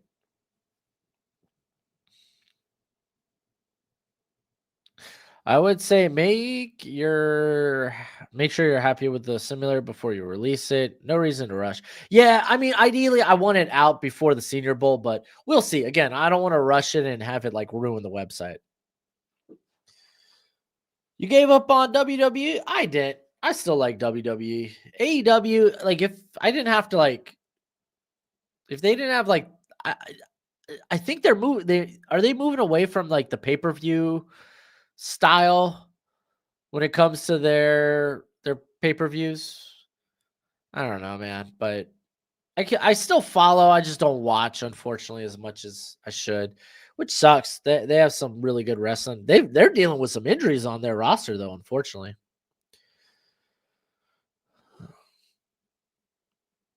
What pick do I have in today's draft? I think I have the 7th, and then tomorrow I will have the 2nd. So I got the 7th today, 6th or 7th, and then I have the 2nd tomorrow. You went to Double or Nothing and All Out? That's freaking wild. Alabama is about to roll FSU, though. I kind of had a feeling, Ann and I, that they might, but I don't know, man. Might be close. All right, punt goes out of bounds. They are spotting it at the 47? Golly. So Texas, they got good field position. Do something. Yeah, Callie, that's actually hilarious. That's exactly the meme. Who's primed for an upset this week?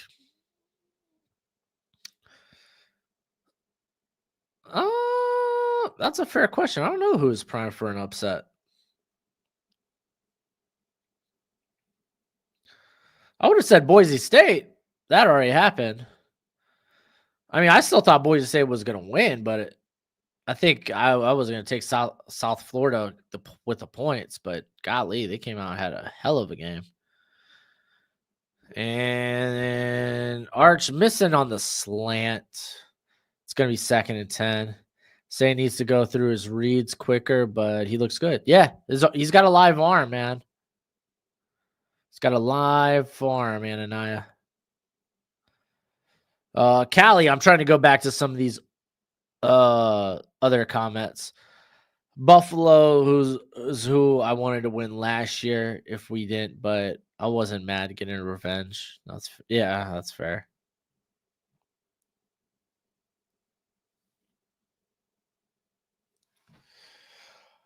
You know what pick you have before the draft? Normally, I don't get mine till 30 minutes before. No, typically, I try to be a part of leagues that they let you know your pick at least a week ahead of time. That way, you could kind of mock draft, prepare for it. 3rd and 8 after a 2-yard run from Baxter. You got Moore in motion. Manning sprinting out, and he tosses it to Baxter, who gets to about the 45 of Ohio State. I imagine you go for it here, right?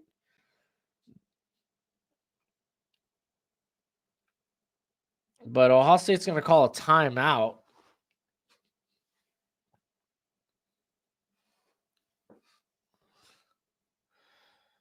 Oh, they run to the line. They're going for it. Okay, I figure like Texas might go for it. Ohio State calls the timeout, though. I feel like Texas, you might go for it just because there's only 43 seconds left. You're kind of hoping your defense can make a stop if you don't get it here, but you want to kind of come away with some points. You don't want to be shut out in the first half. You just don't. Have the Cowboys thrown in the towel this season? No, they're still a very talented team, especially offensively, as long as they stay healthy. That's what I would say fearfully. Callie, also kind of hard for the Cowboys to just move off Dak Steele. Yeah. No, I think they're still going to be a wild card contender. I'm a concerned Lions fan with that trade. I would be too. That was like the one thing that defense was kind of missing for the Packers was a reliable pass rush, especially with how I would say the lack of depth at corner. You would kind of want your pass rush to be able to hit home. Doesn't sound like, from what I heard from Marcus, that franchise guy, doesn't sound like Halfley is going to blitz more. So now Texas takes the timeout. Micah is a game wrecker. Look at the stats Benjamin Solik just posted. He posted on the Twitter, the X. All right, we got a commercial, so we're going to go ahead and do a Scudbud. Tennessee's up 24-7 over Syracuse. Mississippi State's up 13-10 on Mississippi State, or on Southern Miss, excuse me. Maryland's up 26-7 on Florida Atlantic. Purdue's up 21-0 on Ball State. Tulane, they're up 20-3 on Northwestern. Pittsburgh's up 27-6, while Navy's up 28-0 on VMI. Kent State's up 7-3 on Merrimack. Kentucky's up 7-0 on Toledo. Toledo is in scoring position, but it is 4th and goal at the Kentucky 4. Okay, they decide to punt it. Okay. Good bounce. Goes out about the 2.5 yard line.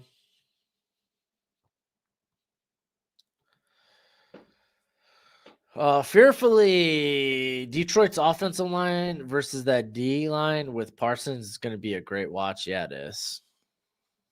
Yeah, it is.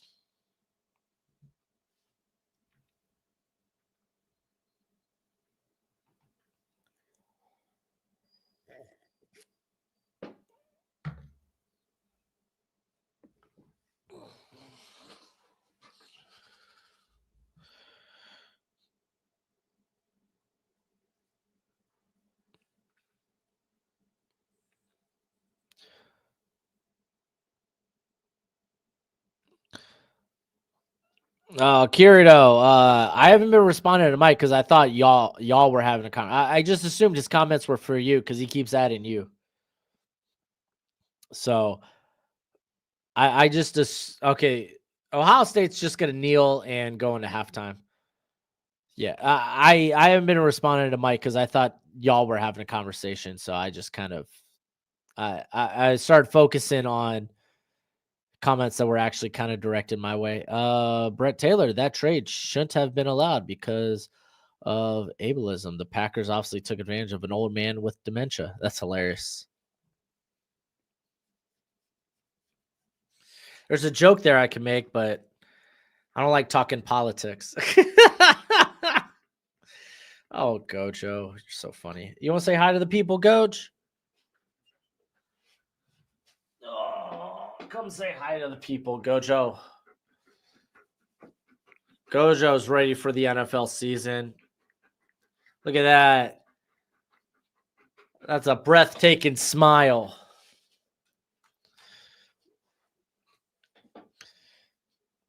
Who do you got, LSU or Clemson? Well, looking at Gojo's picks, I have Clemson. I did bet it down to -2.5. I just don't like 4.5. Means you need a touchdown or 2 field goals for Clemson to win by. Just give me the one true score.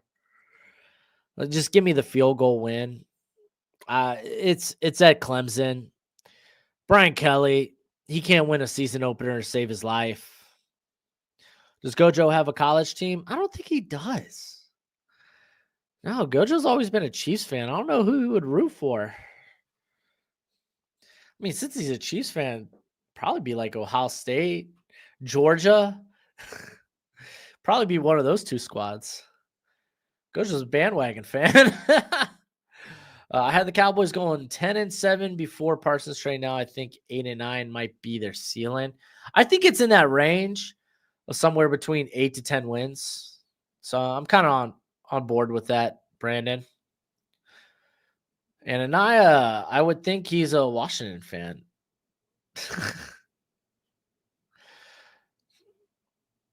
Got to be a Texas Tech fan because of Mahomes. That's not a bad point. It's not a bad point. I was talking to Kirito. Thanks for seeing that. Okay, I figured, Mike, you were adding Kirito, so I just kind of steered clear. Like when I see comments added to people in the chat, I'm like, okay, I'm just gonna read the comments that might be more directed my way. I don't want to butt into y'all's conversations. Oh. But hey, we got 72 people over on the X. We got 27 people here in the live chat. If you are in the YouTube chat, hit that thumbs up if you could. Always much appreciated, much obliged. Let me give a shout out to our friends over at Underdog Fantasy. If you download the app, sign up using promo code BROSHMO. They will match that first deposit up to $1,000 dues. It is the best place to play weekly best ball with football season back, or higher or lower on player stats. That's actually my favorite way to play. So if you do decide to download the app, please use promo code BROSHMO. Take advantage of the sign-up bonus. On top of that, they have promos each and every week. With the football NFL season starting next week, they're going to have a ton of promos for you to take advantage of. But please always play responsibly. Play within your means. These glasses, they're blue lens glasses. My eyes were kind of hurting. I was staring at too many screens last night, so just trying to take some pressure off the eyes. Fearfully. So since you and I are Big 12 country, who wins the Big 12? Oh, I guess technically I am Big 12 country, huh? That's a big toss-up, dude. It could be between a ton of schools. Prior to the season, I picked Kansas State. I don't think Kansas State losing to Iowa State over in Dublin kicks Kansas State out of the run-in. And if you look at their schedule, it's pretty favorable. So I think I'd still ride with Kansas State. Arizona State, kind of tough just because we haven't had a back-to-back Big 12 winner or Big 12 champion since the Oklahoma days of dominance. Texas Tech will be in the run-in. I think Utah's in the run-in. So it's going to be a true toss-up. Iowa State's obviously in the run-in. I think those are probably the 5 favorites. I think I'm going to still lean with who I projected before the season, being Kansas State. No, I don't really do best ball. Simply because I like to micromanage my teams during the season. Kansas looks really good. Yep, but they did beat up on not great teams. So I would take that into consideration.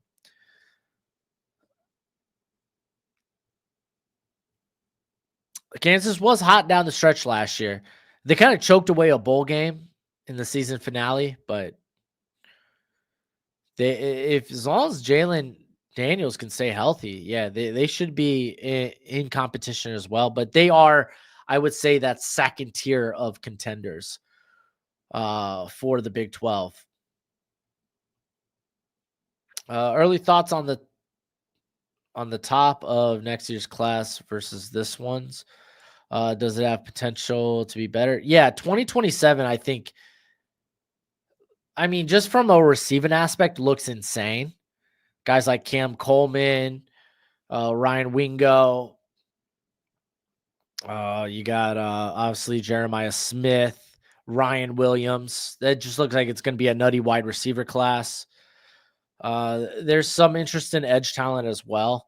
And I mean, we're quarterback, depending on who stays, quarterback could be pretty good. Yeah, 2025 was more defensive heavy than it was offense. It was a very defensive class. Do you think division games should have neutral refs? Probably, but I mean, I don't know. I mean, what is that means you're employing like what? For like an SEC versus Big 10 school, you're going to bring in a Big 12 ref. I don't know how difficult that might be. I'm in. Yeah. I do recall you are in ASU country. I got a buddy that's just started at Tempe this year, actually.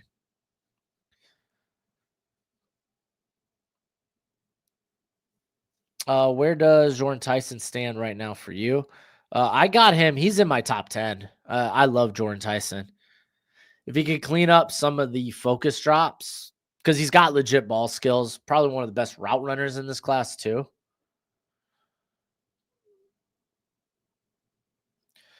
Sangi, he says, I know Ohio State has a good defense, but Stark's play calling has been pretty conservative. Pretty disappointing so far. Yeah, I mean, you're in Columbus. I think he's going to rev things up in the second half. To be fair, I mean, both offenses have kind of fallen flat out of the gates. There's a reason everyone and their mom was betting the under. I mean, it went from 47.5 to 45.5.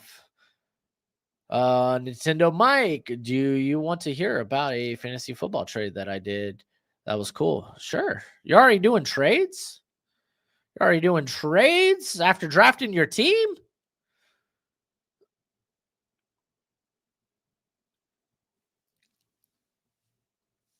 I pulled off a pretty decent dynasty trade recently. Oh, Nintendo Mike, your sister went to ASU. That's dope. So, like, in my dynasty, I traded because hey, Dustin, how you doing, bud? I panicked on Brees Hall, split in the backfield, final year of his contract. So I traded him and a second next year for Jalen Waddle and a first next year. So ultimately, I feel really good about that. If Brees Hall kind of like goes off and signs a good contract somewhere else, then it's like, yeah, that'll suck. But I get a reliable receiver as long as Tua is healthy and a first round pick. So I'm not too sad about that. Now, when I go on social media, all I'm gonna see is people dissing Arch, probably. Dusty doing a little lunch before work. Not bad. Nintendo Mike says Lamar, Coleman, and Aaron Jones for Barkley, Collins, and Knicks. Who would do that trade? Are we talking Keon Coleman? That doesn't seem fair. Ananiah, Broshmo, be honest. How do you think my Ducks are going to do? I really think we're going to win the Natty. I think they're in the running. I think they're in a tough spot where they might miss out like Ohio State did on the Big Ten championship, just because I think you go to Happy Valley. Penn State, they've invested everything into winning this year, from acquiring Jim Knowles to everyone who returned. I think that's just a tough play. That's going to be a tough game for y'all. And that game will give Penn State the edge to play in the Big Ten championship game. I think y'all probably lose at least one game this year. And that's probably Ohio State. I think that's just likely, maybe. Well, no, you're going to lose Penn State. That's my bad. I don't even think you take on Ohio State this year. But I think that they'll be in position to make a good run in the college football playoff. Let's go LSU. He wanted Lamar that badly? Golly. Kirito says, think he won just because of the first. Feels like Jaden and Brees both have had trouble being productive in the NFL. I don't think Waddle's had problems being productive. He's had problems staying healthy. That's the one thing. Every game, it's like, oh, he's making a visit to the blue tent. Brees has had problems being productive, but I mean, at least he was raking in. He rakes in targets, so he's going to get close to, if not over, 1,000 yards from scrimmage, just because of what he could do in the receiving game. But I really wanted that first. So being able to turn my second into a first was huge for me, and not really losing too much value. Again, if Brees Hall hits, he hits. It is what it is. Waddle, I know he could be like a steady wide receiver 3 for me.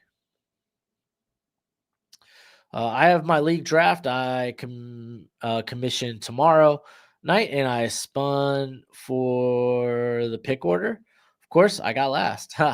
Yeah, I spun from my pick order every year. There's only one redraft league that I really, really hone in and focus on, that I'm the commissioner of. But yeah, man, stinking. I spun and got the second overall pick. I was kind of excited that I was going to get my pick a running back or Jamar Chase. And then the Jamar Chase manager, he had like the 13th pick. It's a 14-team league. And he ends up keeping Jamar Chase, which just kind of crushed my hopes and dreams. So I know I'm going to end up probably getting Barkley or Bijan Robinson. Essentially, basically, whoever doesn't go at pick 1. My team didn't have a lot of options for keepers last year. I did a lot of trades.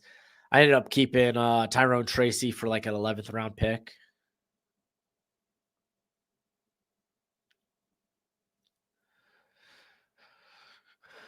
Can I ask how many people are in the league? So typically I play 12. I don't play anything lower than 12 team leagues, but my big money league is a 14-team league. And obviously Guillotine League, it's 18 teams. So Jerry, how you doing? Where do you see John Mateer in the draft, or is he an undrafted player? No, he's got fun tools. He's got even with the unorthodox throwing motion, again, it's kind of a sidearm motion. I think he's still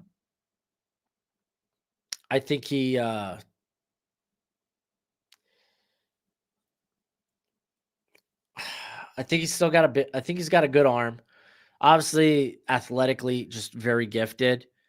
It's just, yeah, man. I don't know. I don't know if I could see him in the first. There's some people that buy into it, like Connor Rogers from NBC Sports, Mike Renner from CBS Sports. They all believe in him. I just have 2 money leagues, redraft, and I got the last pick on both. That's rough. Every league I'm in is a money league. I like to play with stakes. Navy's getting it done. Dude, it's Virginia Military Institute. They better be getting it done. Funny enough, one of the college games I've been to in my life was was Virginia Military Institute, VMI. They were taking on William and Mary. I went to the William and Mary game. This was back in like 2009.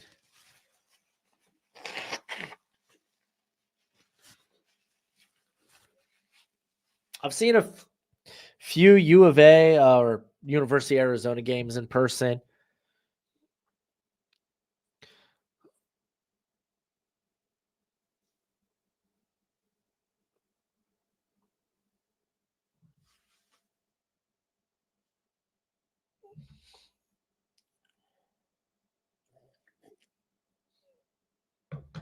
All right.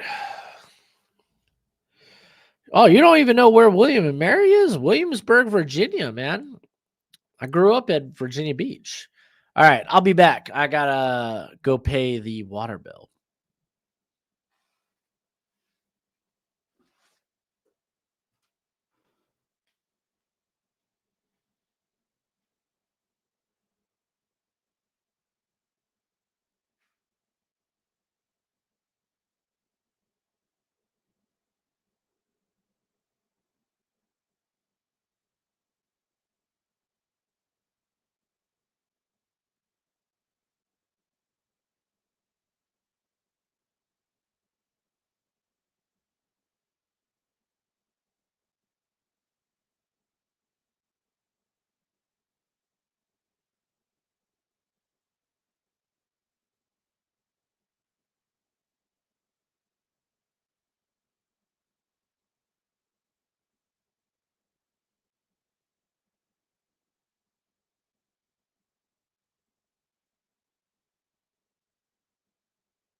Should have grabbed some water.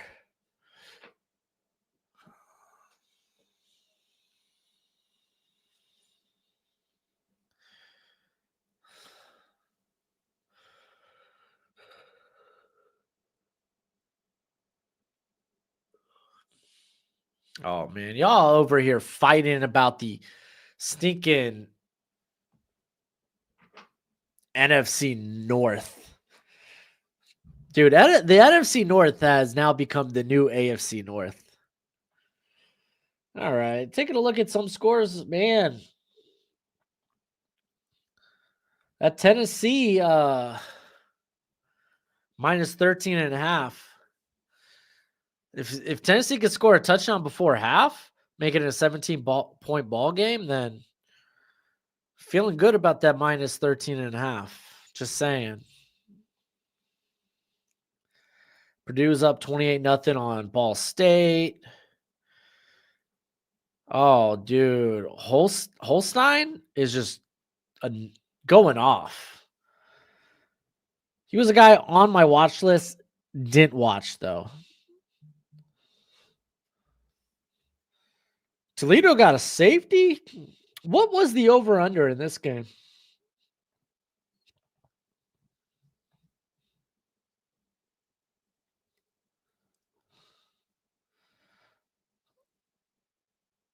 Oh,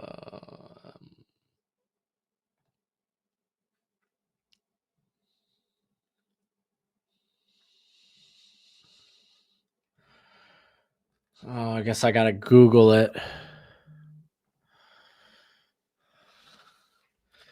Toledo versus Kentucky odds.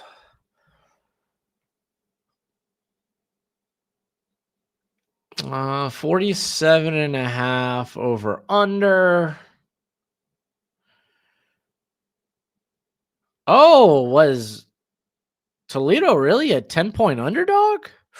Oh, yeah, that might have been worth taking. I thought it was closer than that. Who made the best move for themselves in the transfer portal? Any team that went out and got a quarterback that needed it. Utah, Devon Dampier. And pairing him up with his OC is kind of huge there in Utah. Same with John Mateer in Oklahoma. You had, I mean, low key, I would say, well, LSU made a lot of moves. I think Alabama did a good job getting Isaiah Horton up in there. Auburn did a great job with the offensive line. They brought in so many offensive linemen, so many. Oh yeah, Texas Tech. Texas Tech kind of like brought in everybody. All their starters are, for the most part, stinking what transfers. It's kind of wild. Unfortunately, Quentin Joyner, I think we mentioned this last week here, though, tearing his ACL, out for the year.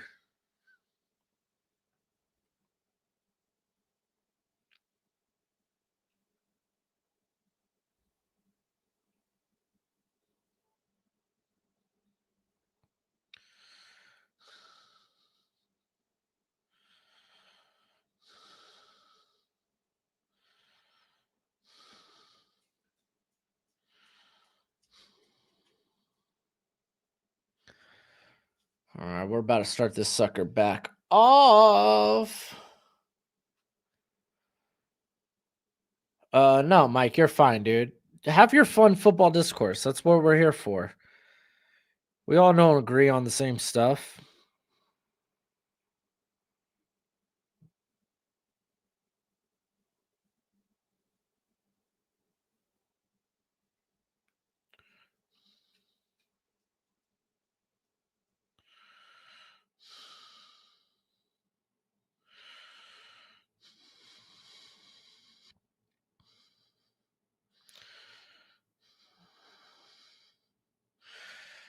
All right, Ohio State's going to start with the ball. And just like that, Tennessee does take the 17-point lead.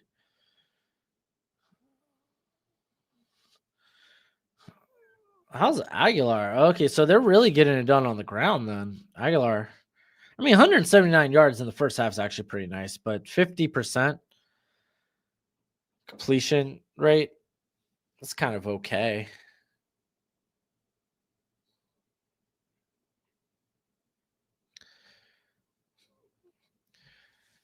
All right, 1st and 10 from the 25 for Ohio State. They got Peoples there in the backfield.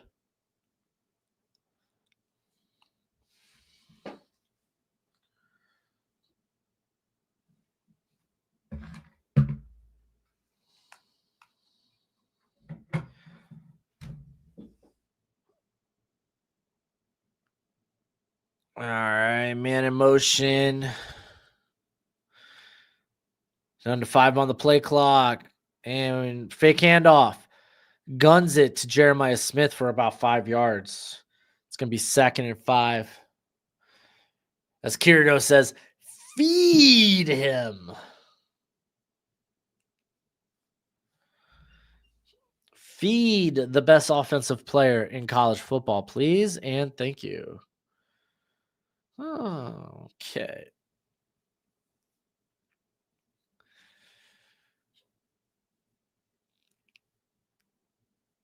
Second and 4, they're going to go with the handoff to Peoples. He gets back to the line of scrimmage. 3rd and 4 coming up.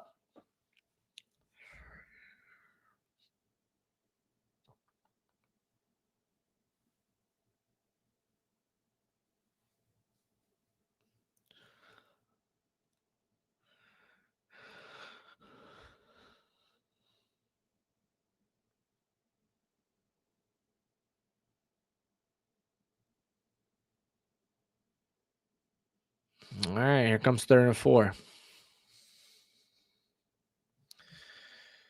Dropping back.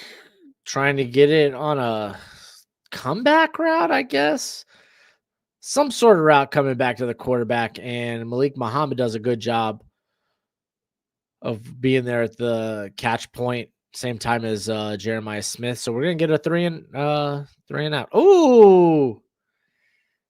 Oh, that's a lot of contact. That's a lot of contact. That probably should have been called. Probably should have been called.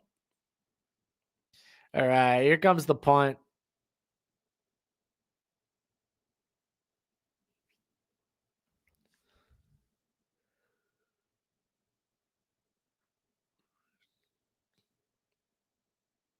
Oh, we're going to get a bounce. He's going to try to return that off the bounce. Picks probably gets a yard or two. They're going to be down at about the 29. Here comes Texas's turn. Can we see them move the football? Third AP number 1 team shutout in the first half since 2014.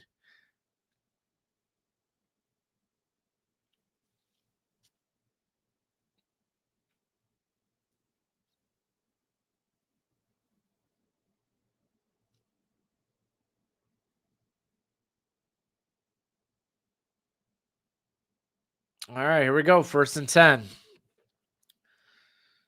Coming out of the shotgun. Wisner, handoff. And dude, Wisner, there we go. Good pickup. Gets to the 35. In real, dude, Baxter hasn't really done much this game. So, yeah, give Wisner some more touches. All right, they're going in a hurry up. 2nd and 4. They're going to feed him again, and he gets the first down out across their own 40. Feed Wisner. Wisner was good for them last year. Yep, and they're staying up tempo, man. You got trips up top. Fake the handoff, tries to get a reception. Probably better if he dropped that, but could have been a backwards pass. I don't know. It was pretty close, but now they lose a few yards on the reception to DeAndre Moore. Manning just kind of threw that to the ground.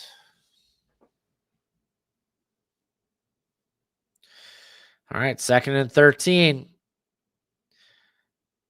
You got trips down low. Looks like the tight end's up top.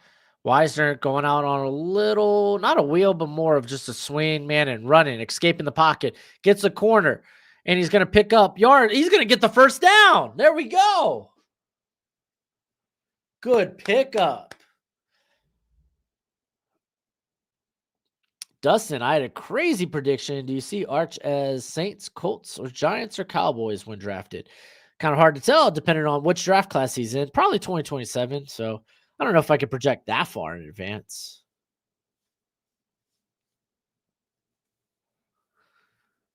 All right, this time he's taking the snap from under center. You don't see this a lot in college. And he's going to hand off. That's Wisner, who's been doing nothing but picking up yards. Tough run, too. Going at it with Igbinosun. I always have to hesitate before I say the name. It's a tough name to say. And they remain up tempo. He's under center. Wisner in the back. They're loading the line. They're showing some respect to Wisner. He picks up the first down. Dude, Wisner's been phenomenal this drive. And the offensive line's getting movement. Yo, is like my camera laggy? Well, can't do anything about it right now. That might be more of a StreamYard thing. Whatevs. Having to do StreamYard today because I wanted to stream to the X. Because I'm on naughty. X. What a weird name to call Twitter now. Is what it is. Another handoff. This time Baxter. He picks up a good 4 yards. Setting up a 2nd and 6. I imagine they will keep going up tempo. Yeah, if I was doing this from the OBS, it wouldn't be like that. But again, I wanted to stream on X. He dumps it off to Baxter, who gets annihilated by Sonny Styles. going to create a 3rd and 2.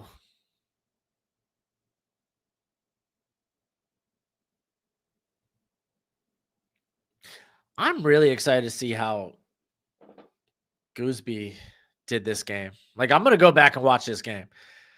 Oh, Baxter making a guy miss. Not making a guy miss, basically.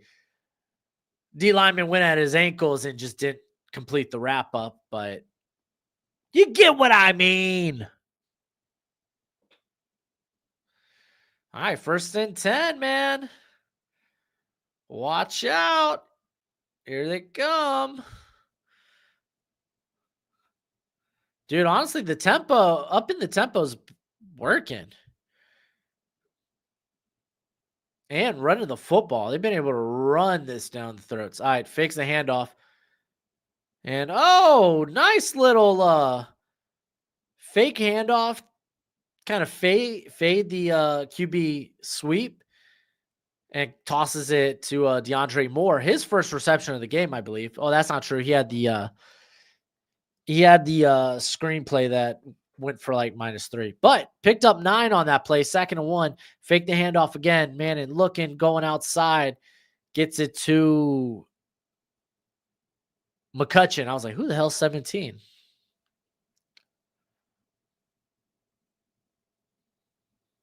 So gets the easy first.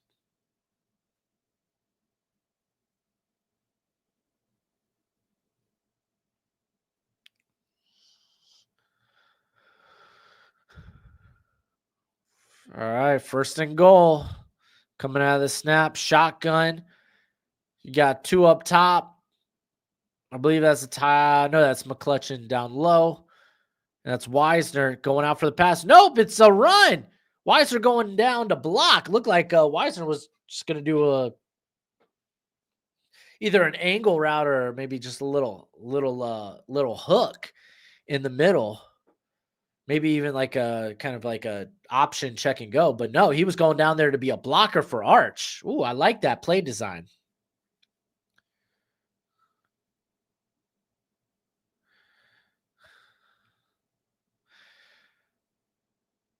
All right, Wisner in motion. You got 3 wide, but no, Manning's going to keep it, and he is stuffed. We're going to get 3rd and goal from the 3.5. Cameron, hey, Brosh. What do you think about people comparing Caden Proctor to Evan Neal, given his weight and foot speed concerns? Oh, I think Proctor's a really good athlete. I think most of the stuff with him is mechanical, technical.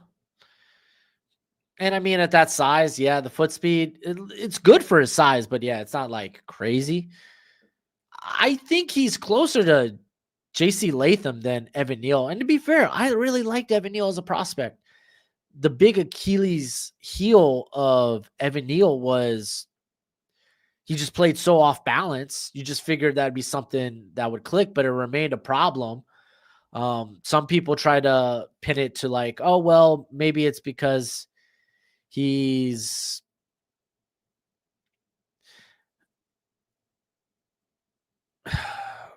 maybe it's because he was switching from left to right. But no, he was just a dude that played too far out of his skis. And I don't think Proctor is necessarily that. Only really when he's working forward. So I think I kind of like him more akin to JC Latham.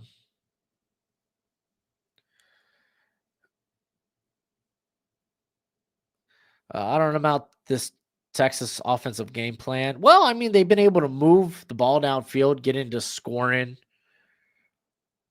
range. I mean, if I'm Texas, we're at the 3-yard line. We're going for it on 4th. But the run game has really come alive this drive. Do you think Caden could play right and develop with the Eagles? Absolutely. I mean, think about it. Like, again, I think about it like JC Latham. He came in mainly playing right tackle, and Tennessee kicked him out to the left. There were some ups, there were some downs, and now he's moving back to his more traditional, like, again, right tackle position. But Again, if you think a tackle is worth a top 20 pick, I don't think you should have really any concern with him being able to play on the other side.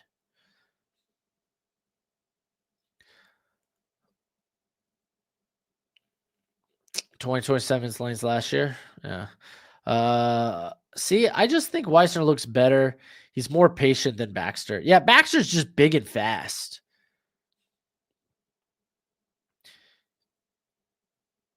He's like a less known version of Nicholas Singleton. Big and fast. But to be fair, I mean, Baxter's been banged up like the last 2 years, so. All right, here comes third and goal. We go in motion and they get a handoff to Baxter. He's fighting, but he's going to be close, but I think he's short. They're going for it. They're going for it. It's 4th and goal. You're going for it. Do a QB sneak on 4th down. Come on. Yeah, get the tush push going. Weissner can block. Well, that's why they brought him in on that QB sweep where it looked like he was running out to make a route. Oh, dude, he got stuffed. That's a turnover on downs. He got stuffed. What's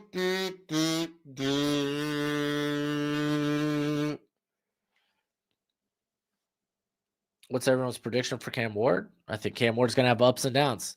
Big stop by the Ohio State defense.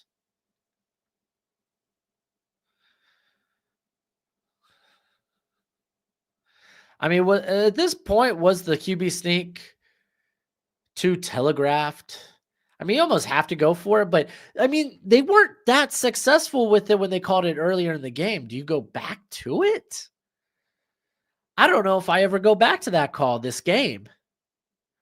I would just pack that for somewhere down the road. Be like, hey, this is something we're gonna have to get better at practice. Keep in mind, this is an offensive line. I think that replaced all like 4 of their starters. Much like LSU, they replaced 4 of their starters. Really, DJ Campbell was the only guy coming back from last year's team that was a full-time starter.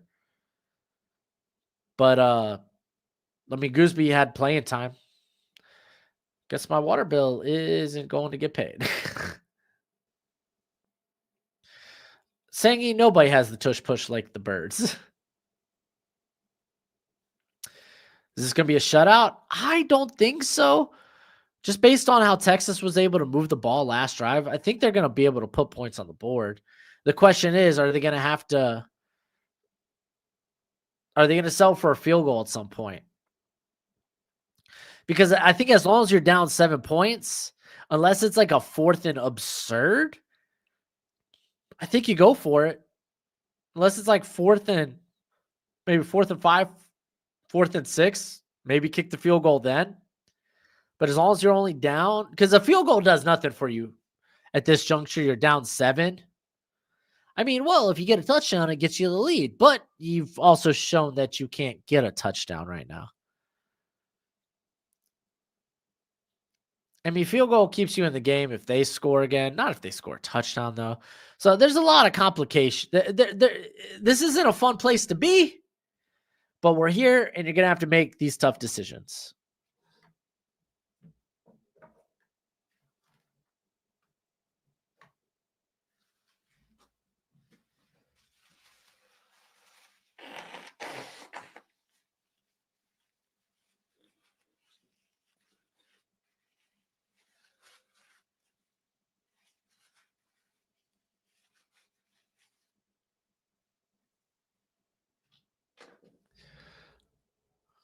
I really want to see Oregon's roster in action this year. Yeah, they should be good. It should be good.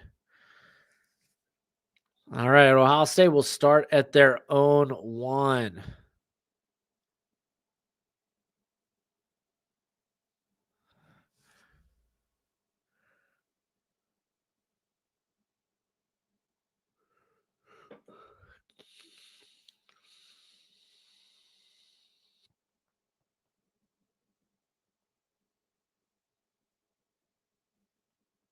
I lit my apple pie candle, and now I desperately want apple pie.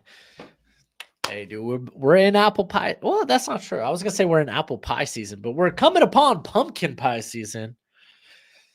I guess apple pie is really good anytime time of the year. All right, they're stacking the line, and Sayan's actually gonna keep this, try to sneak it, and try to gain a yard. He might get a half a yard. Honestly, wasn't that great.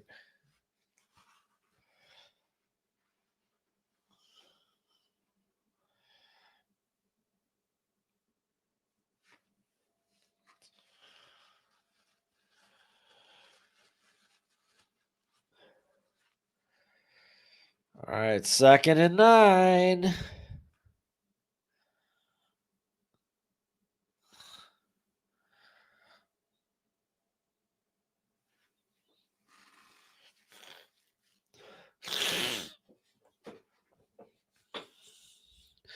I'm saying running out, but there's a flag, I imagine. It's a holding call. Typically, when the quarterback vacates like that, it is a holding.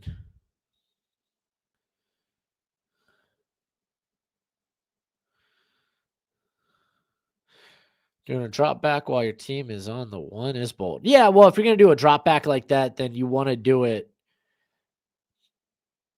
You want to do it as a bootleg. So we got holding on the offense. Hands in the face by Texas. They're going to offset, and we're going to replay second. Hands in the face.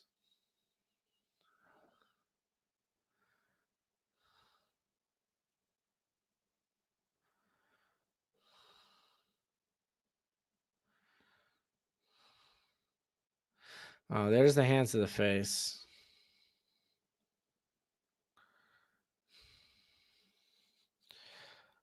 What does Matt Patricia coach? The defense. Handoff.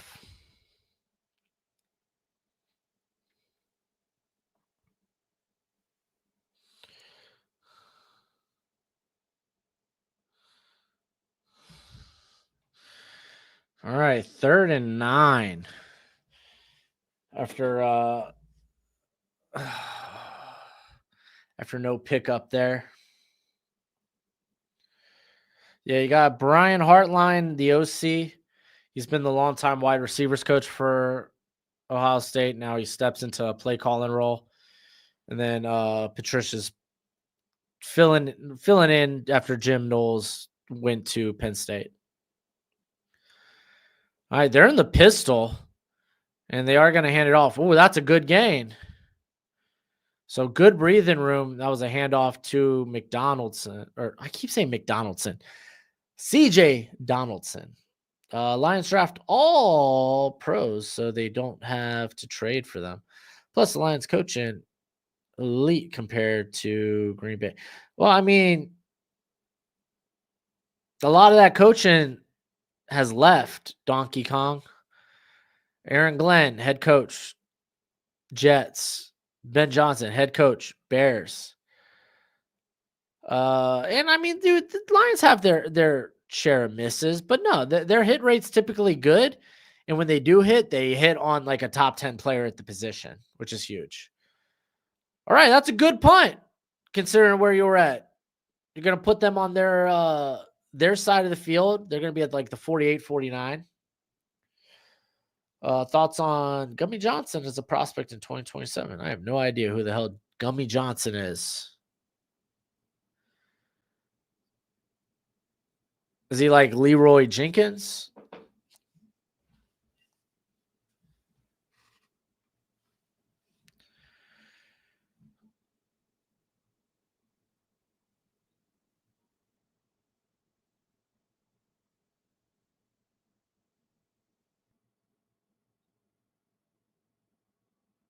I don't see a Gummy Johnson. I have no idea who that is.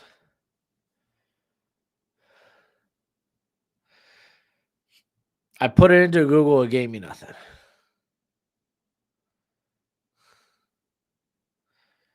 Leroy Jenkins. All right. While we're away, let's do a quick scuttlebutt. Let me hit the refresh.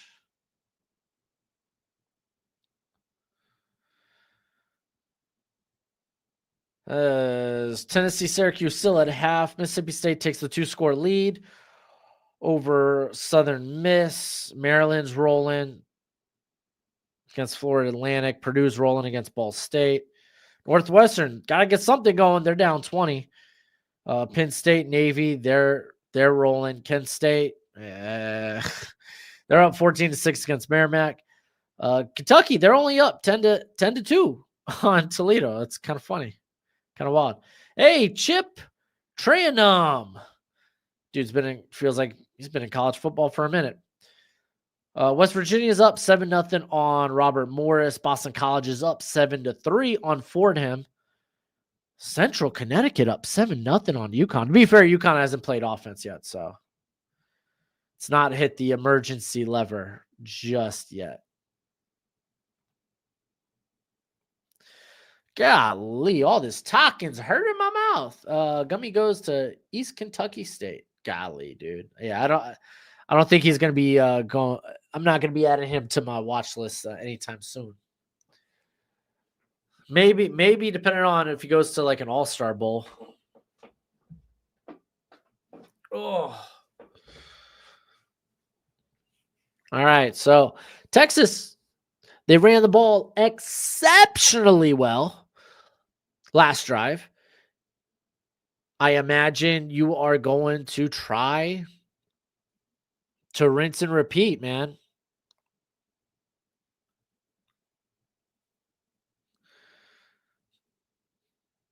And they had the handoff. Wisner picked up good yardage, but there's a flag down.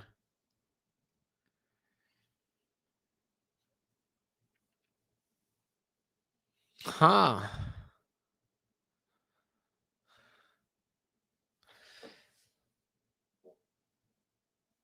Oh, they got to hold it on Campbell. It's going to set up 1st and 15. So now they're back to the 45. Oh, bear hugs, Pierce. Golly. Hello from a bar by Michigan Stadium. Skater boy! Hey. Happy football season. Oh, no. Wisner kind of stumbles on the cut. Oh, he won't go down. I mean, dude, that's a tough 3-yard pickup, but golly. Listen, D3 or D4, I'm not going to go out of my way to watch. That film's exceptionally hard to find, by the way. You almost have to call the athletic department, and typically they'd be willing to give you all 22. They love having scouts want to watch their players, or even just analysts. They love it. So they'd be more times than not, they're willing, but you do have to go on your way to get it. Fake the handoff, Manning looking, shooting downfield, and it's intercepted. What the heck? Trying to go to Moore. It's was it Jesse Matthews Jr. or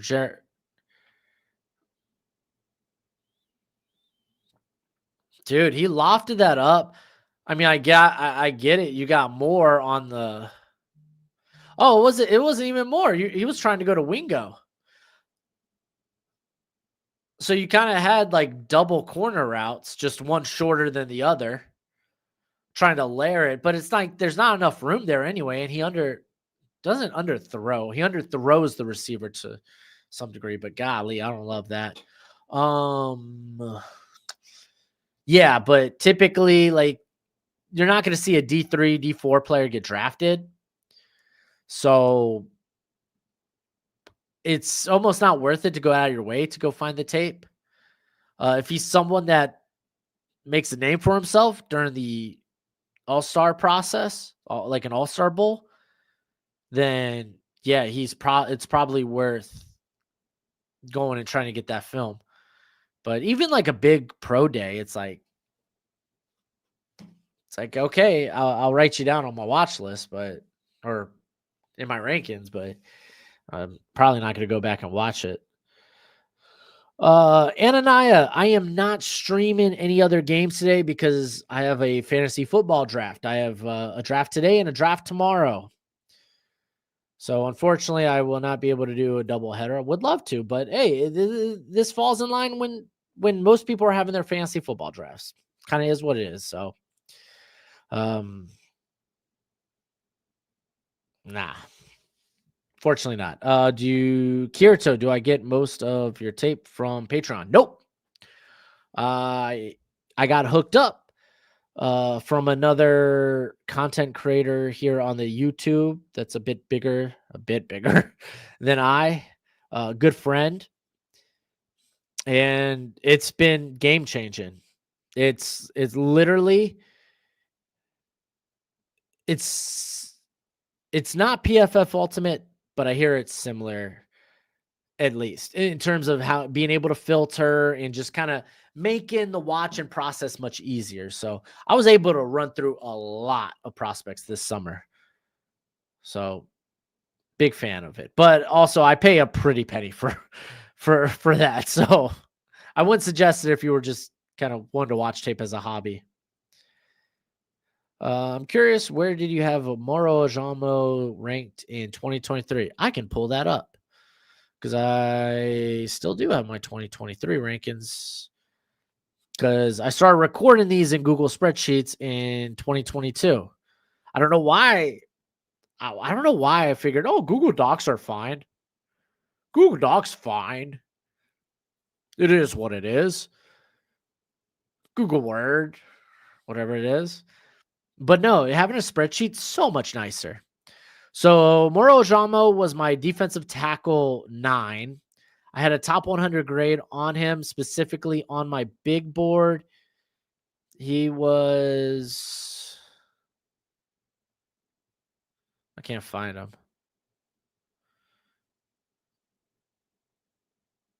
I had a top 100. He's got to be somewhere around here.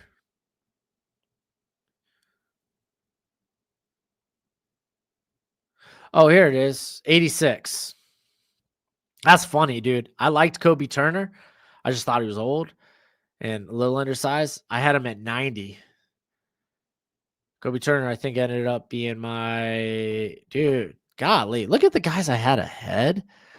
This was a big learning moment of a draft cycle. Let me tell you, I loved Eddie Tamiwa at Abari. This draft, I learned, hey, athleticism ain't everything in the world. If these guys aren't strong enough, they're not going to see significant playing time. Same with Brian Brazee. Kalijah Cansey, I had a 4. Keanu Benton, who's been pretty good, a 5. Mozzie Smith, I had a top 50 grade on, but like, oh, man, he really hasn't developed into much of anything. Carl Brooks at 7. He's been a solid rotation player there. Siaki Ika, I mean, he was the meat. I felt like he was probably a safe floor prospect. It's been bad. And then funny enough, the next 3 guys are probably, I'd argue, outside of Jalen Carter. And maybe you can make a case for Cansey, have been the most productive players in this class. Outside of, again, Ojama was next, but like Gervon Dexter, 10, Kobe Turner, 11. Interesting draft. Again, every draft's a new learning experience. All right, 3rd and 4. They get it to number 4 for a first down, Jeremiah Smith.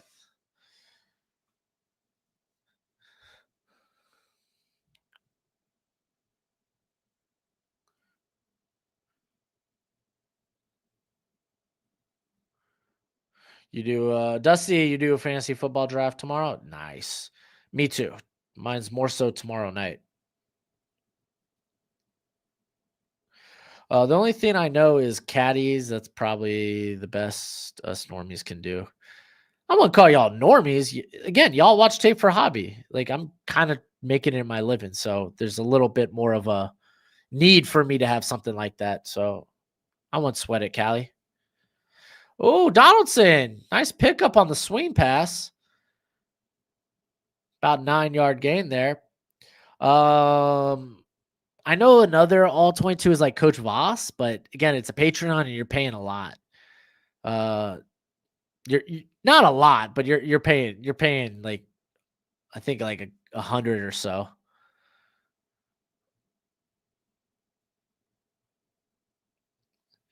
Let's see. Cali Eagle fan. I asked because I saw a Texas DT make a play and thought about all the good and great DTs they've had the past few years. They certainly have. All right, 2nd and 1. Nope, we're going to the 4th quarter. There we go. 4th quarter, baby. All right. Cali Eagles fan. Same. I fell for Eddie Barrier. Yeah, dude, I feel you. Again, dude, every draft's a new learning experience. You pick up on something that you think it's like, okay, I need to apply this to the next draft process because it's more translatable. Like I'm constantly looking at what like analytics match up to actual success. Of course, you have like the percentiles, high and low when it comes to size and the combine workouts, speed and all that. Those are important to a degree, but again, tape's the most important.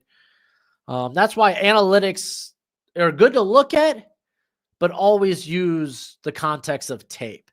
Because like I think a great case this draft cycle, Albert Regis from Texas A&M, not great pass rush win rate. And I'm not saying I went into the tape was like, oh my gosh, this guy's an amazing pass rusher.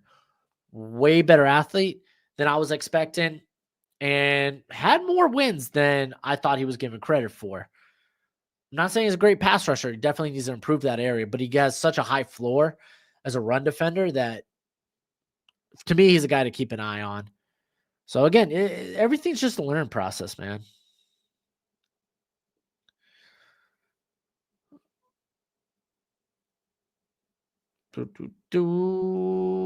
Caddy is a man of the people.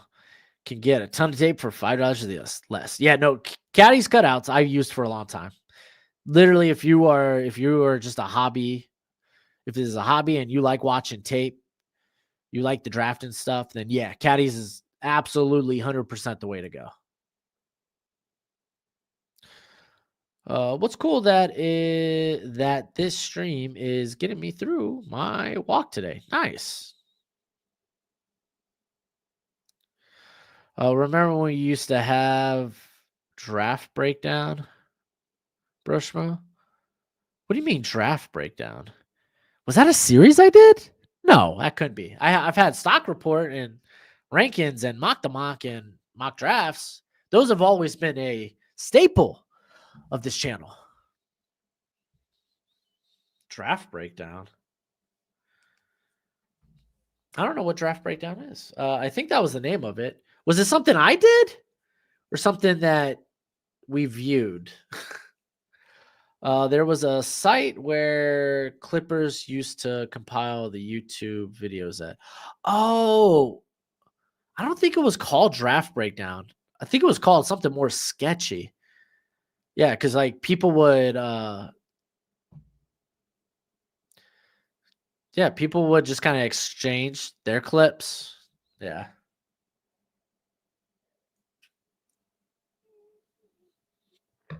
Yeah. Oh, Nintendo Mike. I'm a great source to watch for draft info. If you are looking for other people that do a great job, Todd McShay, he's on YouTube now. He's at the Rainer doing YouTube shows. Him and Mensch do a great job.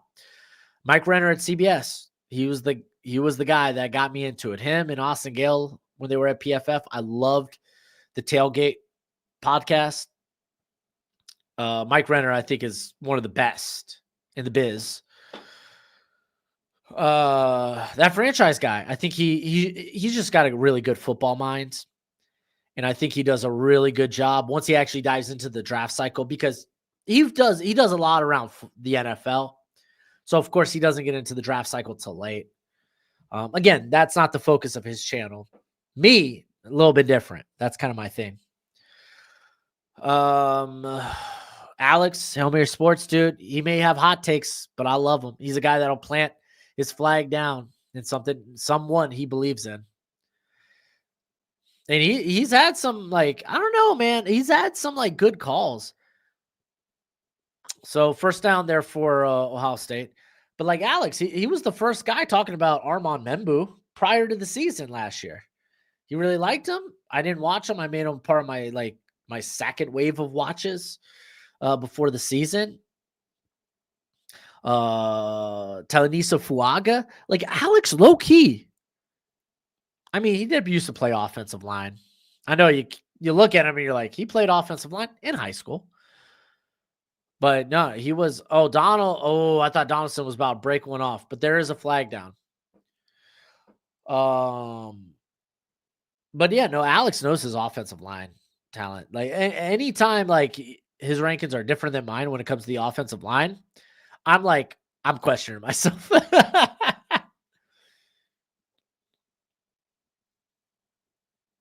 What offensive line position did Alex play? I don't know. I know he was somewhere around. He wasn't I don't think he was center. He was probably like a guard or tackle. I mean, given his build, it's not like he's a chunky boy. He's not. But he's actually shedded a lot of weight apparently. But he probably played tackle or something. Bengal and Goathouse also have some decent content on their draft. Just not their channel focus. Yeah, Bengal's fun to have on for drafts. Wasted Nation! Yo, if you're a Raiders fan, even if you're not, check out freaking Wasted Talent.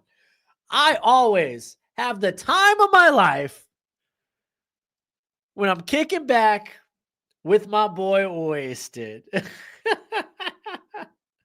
Whoa!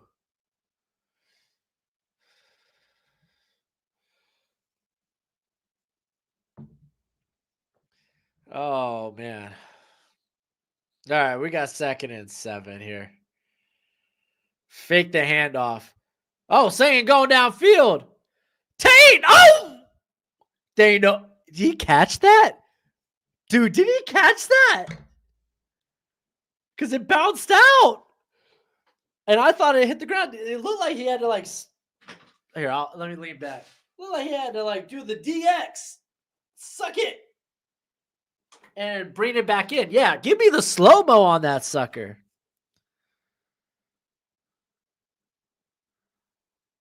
Okay, it wasn't that far down. It was like right here. It was like right here.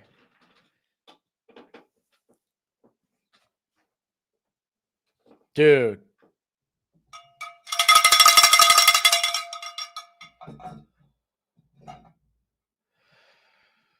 What? We got a 2-score game. Oh, no. How can I find all 22 for college? Feels impossible to find. Caddy's cutouts. If you're not looking to spend money, release a lot of money.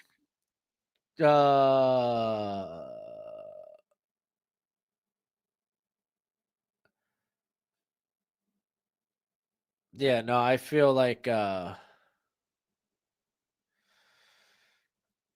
Caddy's cutout. Yeah, if you're not willing to spend money, Caddy's cutout is kind of the way to go. I was about to ask where's the cowbell was. I'm sorry, I was mesmerized by the catch. What a catch. Julian saying he's okay. That listen, you still got to be able to throw a decent ball, even if it's going to be like my wide receiver, he might have a step, go up and go get it. I trust my guy. That was still more Carnell Tate, in my opinion. But Saiyan hasn't been bad this game. He's let it rip a couple of times, too. He's got a good arm. He played better than Arch. Shrug. Yeah, Arch has been, his accuracy's been a bit all over the place.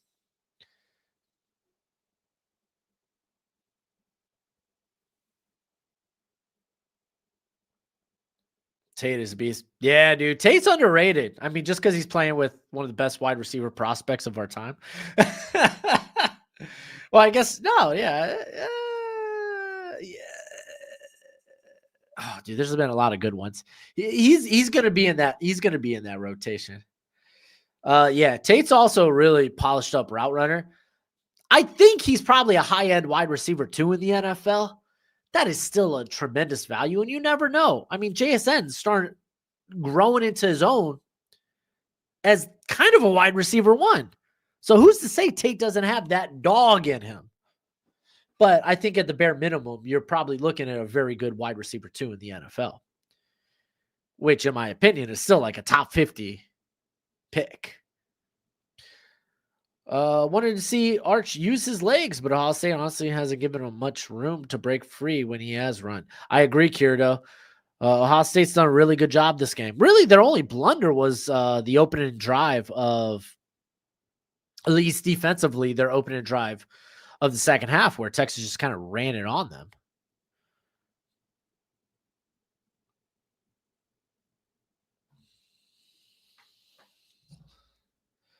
I promise we will do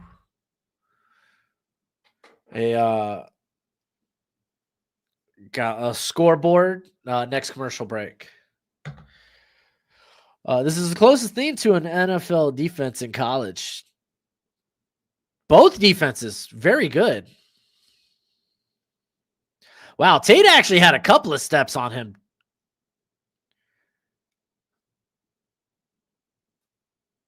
That was a really good catch by Tate. But like honestly, for like the Longhorns defense, I feel like they're doing enough. It's just they need the offense to show some life. You heard Gabe Jacobs? Do you mean Gabe Akis, the Illinois edge rusher? Because if that's the case, then go watch my edge rankings for the 2026 NFL draft class, and you will have the answer to that. Hey, wasted talent. Wasted senor. You have any NFL fantasy drafts going on today? I do.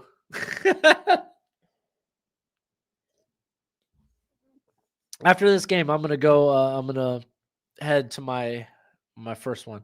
Does Texas have a cupcake next week? I think so. Hand off. That's Wisner.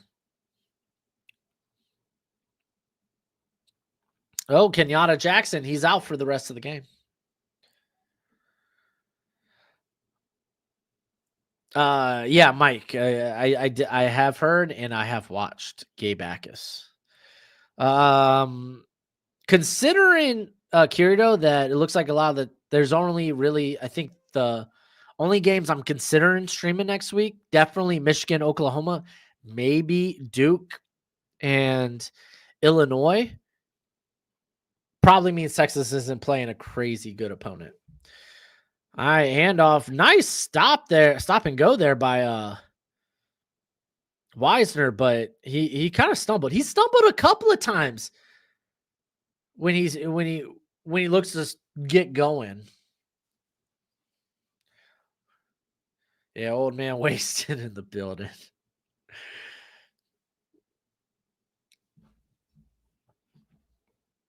You know, it makes me sad that I won't get a chance to do a video again with Wasted until we get closer to the draft. All right, Manning dropping back, and he's throwing it out to Baxter, who gets out across their own 40. Can you show next week's schedule too? I did do that earlier, but I certainly can do it again.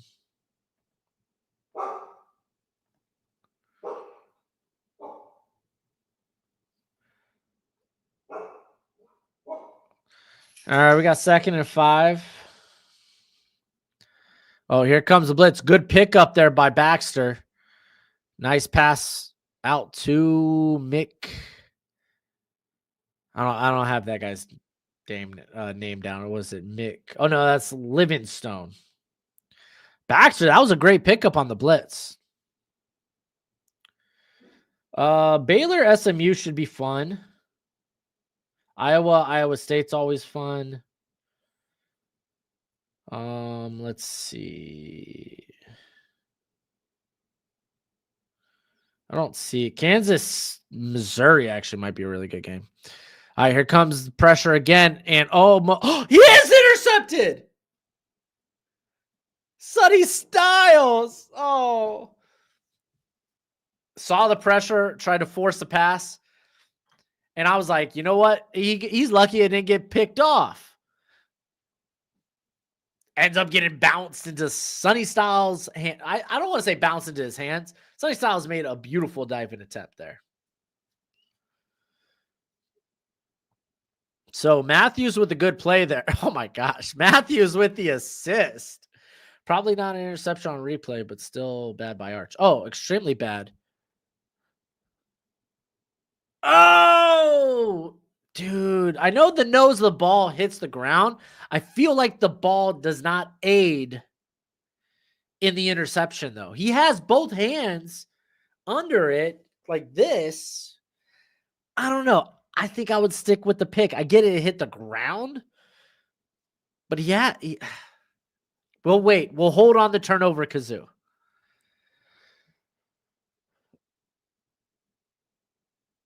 All right. I haven't seen Texas up here yet. Oh, low key, you want an upset alert? Upset watch? Maybe Florida, South Florida. Probably not, but that South Florida team came out and balled against Boise State.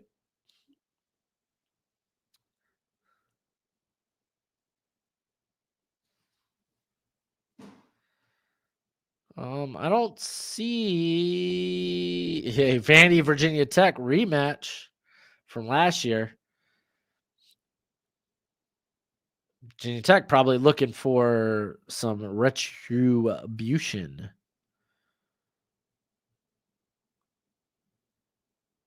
Yeah, I don't see Texas. Let me do a quick Control F.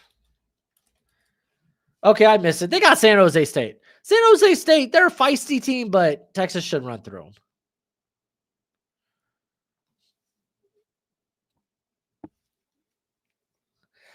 them. Next opponent isn't until October 4th against Florida. Woof. The ball doesn't aid in the interception, Broshmo.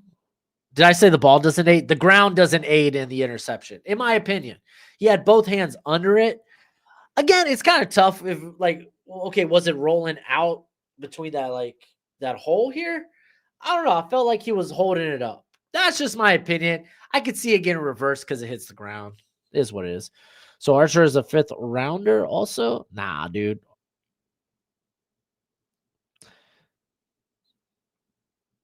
Arch probably not coming out, but I mean, there's a ton of season left to be played. All right. Syracuse, they're down 20-38. Hope you didn't take Syracuse plus 13.5.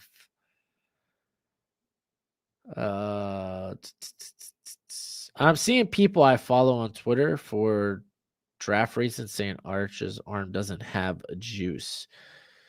I would say it does come and go.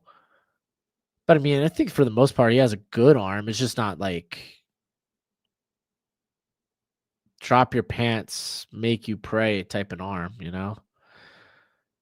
Like I put here, solid arm strength, can drive the ball downfield, quick release, gets good velocity on the short to intermediate. But I said arm can be inconsistent with the ball placement, could probably a lack of experience. Errant passes into double coverage. All right, they're calling it incomplete. That's fair. That's fair. I'm not mad about it. I just felt like maybe I just saw a good play and I was like, you know what? He deserves that interception. Maybe that's just what it was for me.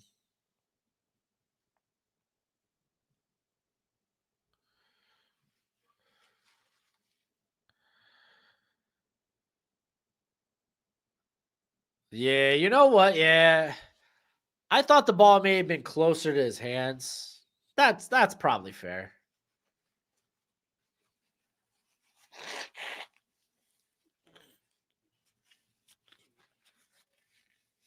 That was at least a good attempt. You got to have pretty firm control. I thought he may have trapped it and the ball was just exposed, but yeah, no, it looks like it was kind of rattling around a little bit more. All right, 2nd and 10. He's under center. Yeah, you're going to, it's a reverse to Wingo.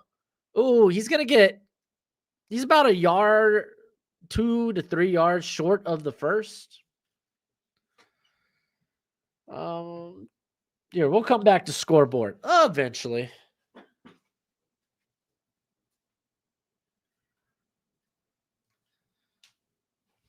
All right, first down picked up by a Wisner.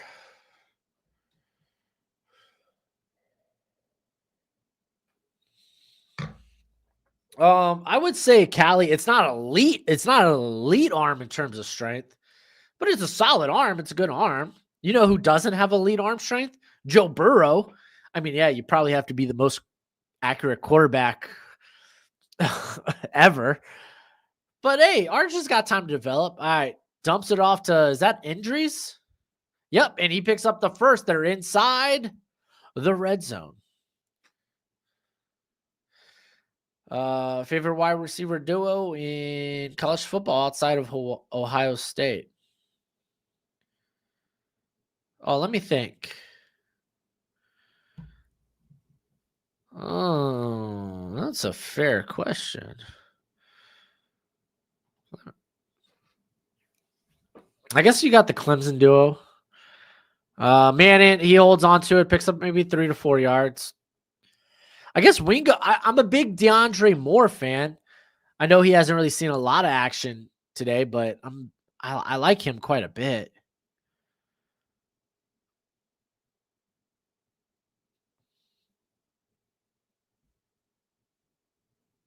Oh man, that's tough.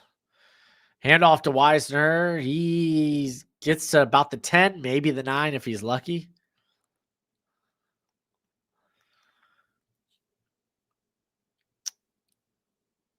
Man, I guess I'd stick with the Clemson duo. I mean, to be fair, it's probably, I mean, yeah, no, because you got Antonio Williams there. 3rd and 3, by the way. Weisner kind of going out on the screen, man, and dumping it. Throws it to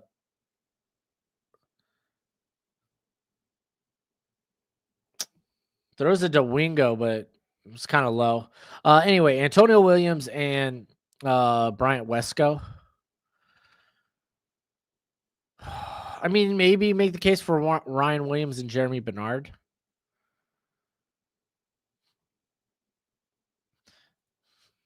I don't know. It's a tough question. All right. 4th and 3. You got 3 down low. And Ohio State calling a timeout. Where would Lane and Lemon rank? Oh, man. Yeah, they're up there too. I like Lemon a lot. Lane, I see why a lot of people like him. There's a lot of stuff he needs to iron out in his game, and it's not like he's working with world-class speed, but he's solid enough in his own right. I think as kind of a possession receiver that can climb the ladder and make a play. There is Cam Coleman and Eric Singleton. I wish they would be more involved in the passing game, but I guess that would mean there would have to be a passing game from Jackson Arnold. But I mean, if you could run for 300 yards every game, then why pass the football? But yeah, Cam Coleman and Eric Singleton are pretty darn good as well.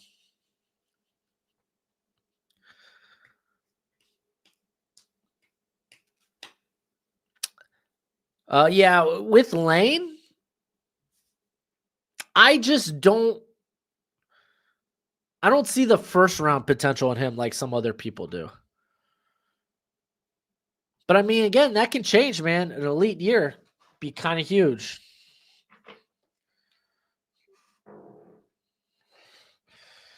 All right, 4th and 3, here comes Arch doing something at the line.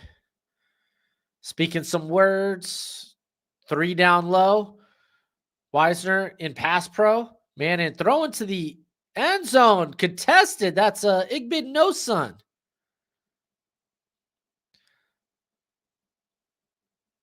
So I guess they designed that up to Livingstone to the corner of the end zone, but you have DeAndre Moore. You have Ryan Wingo. I don't know why the call isn't to one of those players. Turnover, Kazoo. Win probability for Texas, 1.9% via ESPN. There is Texas Tech duo with Ekins and Douglas. Don't they have Virgil too? The guy that they got via the transfer portal. Wingo was wide open. Arch needs to look at other receivers. Yeah, I saw DeAndre Moore thinking he kind of had his arms out, thinking, "Oh wow, Livingstone made the play." But I mean, when you're having to compete with probably the most physical cover corner in college football, and Igbinosun, you're gonna have to hold on tight.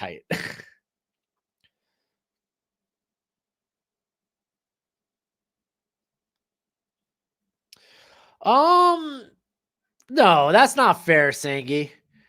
That was low. Was it catchable? Yeah, but also Arch threw that sucker as hard as he could, and it was low. That's not fair to say. Dropped a wide open pass. That's not fair. Context is required. He was not the only one at fault for an easy. That should have been an easy completion. Yes. Actually, both my teams have stacked wide receiver rooms. Auburn has Fields, Singleton, and Coleman. Tech has Hudson, Virgil, Douglas, and Ekin. Dang, dude. That's probably the last gasp for Texas right there, right? Kind of rough.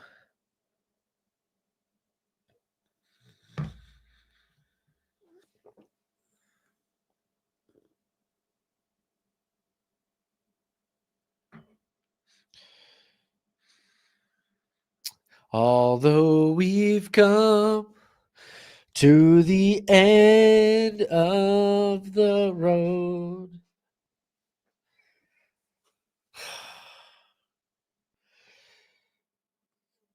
Yeah, I mean, hey, dude, I expect Arch and this offense to look better. Especially, again, their first competitive matchup is Florida in October. They have time to start clicking and getting this thing together. Again, this is a tough matchup. You're traveling to Columbus. And despite that, it's still only a 2-score game. It's a 14-point game.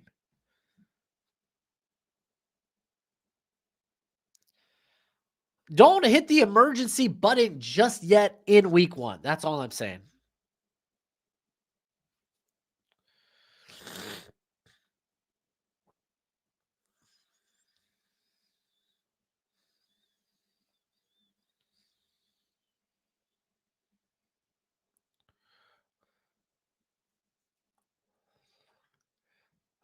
Big time players make big time plays in the big stage.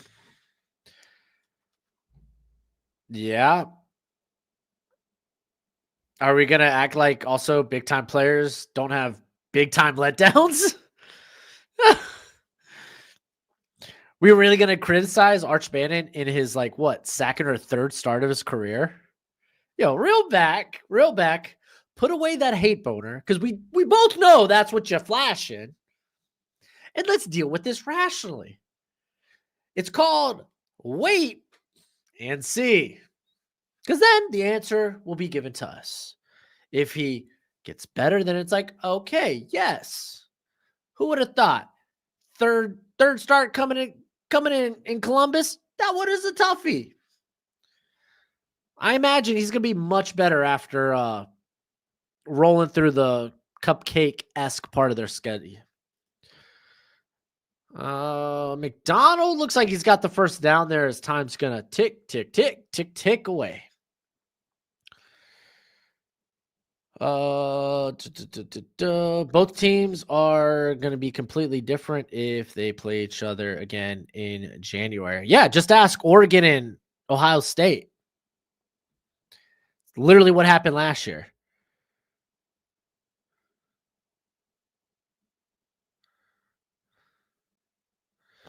He already had 4,000 rushing yards by this part of the season. If you were the projected number 1 pick, I expect you to play well. You can't have all the glory, but none of the consequences. Dude, context. Bro, this is his literal second start of his career. And I don't get, why are we talking about him as a number 1 overall pick? I'm not including him in my mocks. I mean, yeah, we're looking at him as potential number 1 overall pick in 2027. And there's a chance if he comes out, he could be the first overall pick. Because for one, quarterback position. Quarterbacks, even if they aren't the best players in the class, if they're good enough, they're going to go first overall. That's just typically the case. 2, he's got a cupcake schedule coming up to where he could build up confidence and chemistry, and this offense could become consistent. And then he's going to get into the real meat of the SEC play, which that's going to tell us way more than this season opener. Because guaranteed, if his play is vastly different by the end of the year, no one's going to the Ohio State tape to be like, well, look at this. Look at what he did here. Because he's going to have more big moments, not just in SEC play, but also in the college football playoff. You don't judge a book by its first page.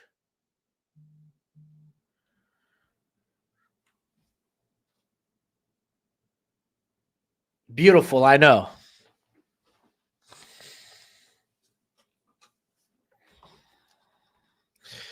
All right, we got 2nd and 19. How the heck did we get here? Oh, we must have had a penalty and a 2-yard. Well, they had a 2-yard gain. So, yeah, they probably had a penalty to put them 10 yards back.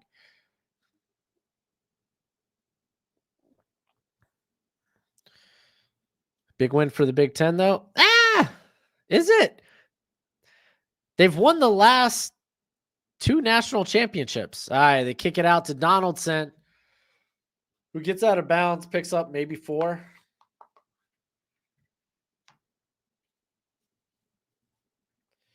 If anything, it's the SEC just still being down bad.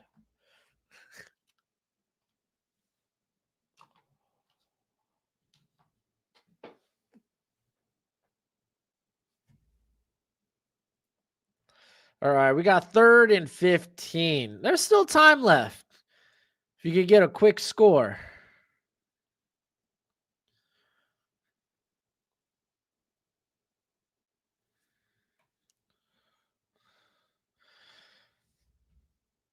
All right, he's in the pistol, tight end in motion, handoff. And dropped about the 29.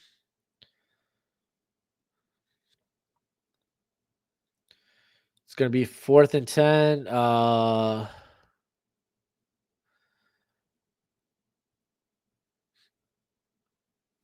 Yeah, 4th and 10. Texas calls the timeout. See what they got. Nepo baby Daniel Jones. I guess if that's what you consider it. I don't, but. And this is coming from an avid Daniel Jones denier. Since his days at Duke, I was like, yeah, he's a fine quarterback, but like a day 2 quarterback. Then he goes high, he goes early. I was never a fan of his, even like what Brian Daboll's first year there in New York, and people were like, oh, yay, he got to the playoffs. It's only up from here, and it wasn't. Yeah, no, Daniel Jones is kind of a, I don't know, man. You got to be something extraordinarily mediocre to be a Daniel Jones for me. Wow, almost blocked. They came after that sucker. Going to get a fair catch. They're going to take the ball at their own 40. Yeah, but SEC still got the number 1 spot. Big Ten proven they are the big dogs at the top again. Well, no, I think the Big Ten's currently got the top spot. They've produced the last 2 national championship winners. And the tippity top of the Big Ten is now beating seemingly what would be one of the top teams in the SEC. So it's like,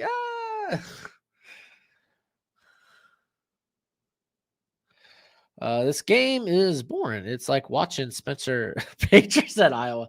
It's not that bad. Calm down. And if you thought him at Iowa was terrible, you should have checked out his Utah State tape. Oh, man. They had a quick dump to DeAndre Moore, but Ohio State got a quick timeout.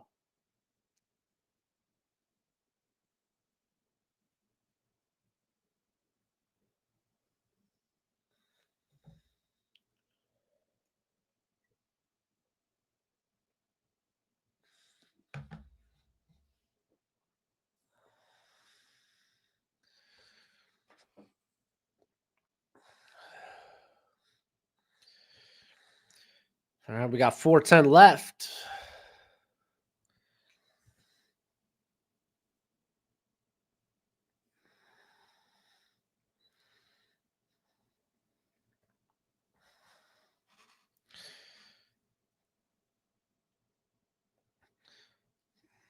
Happy with either of those teams losing.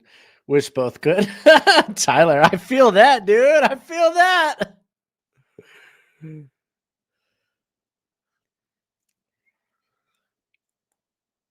All right. Archie dropping back. Going over the middle. He's got Wingo.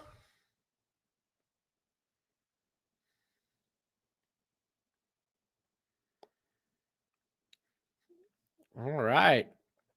We got 1st and 10. They're in tempo. Manning dropping back. Throws it out to Weisner. Steps out of bounds. Gains about 5. I always thought Ohio State should have got the 1 spot. They have the 2 best players in college football. They should have been given the benefit of the doubt. Yeah, I think that's fair. But I mean, preseason rankings are kind of like sus anyway. They're just the teams you think have the most talent. They always look vastly different by the end of the year. Preseason rankings never consider the schedule. All right, 3rd and 5 after a incompletion by Manning. I feel like Stark ain't trusting Arch, and when he does, Arch be missing no rhythm whatsoever. Yeah, that's been kind of the problem. No rhythm. And really, oh no, false start? Yeah, but yeah, I mean, Manning, there hasn't been a lot of easy passes, and when he has been given easy, like whether it's like screens or whatnot, uh, it's kind of just been like he'd miss those, whether it be high or low, even if he completes them. You're exactly 100% right. He hasn't really been able to get into rhythm. They're showing blitz.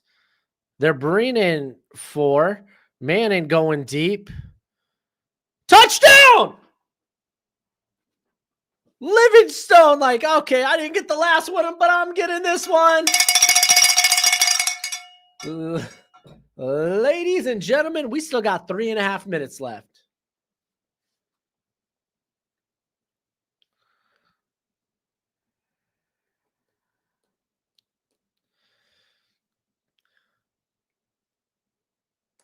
It's weird because people ask that you do show their team, but I prefer you don't. What?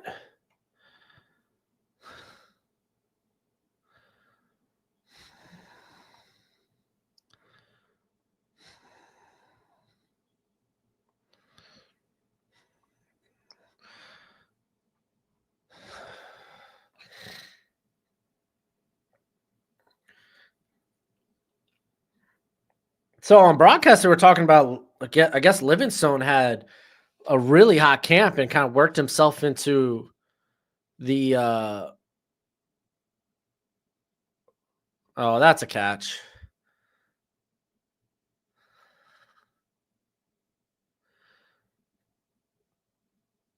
Oh, don't you tell me they're going to take away that touch. He's got his hand underneath the ball, and I don't see it move. It doesn't wiggle. It doesn't jiggle. It doesn't shimmy.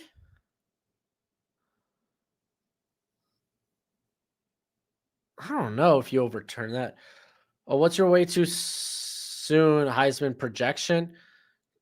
I'm thinking Cade Klubnik or Lenore Sellers. Seriously, that was a good placement by Manning. That's what he needs.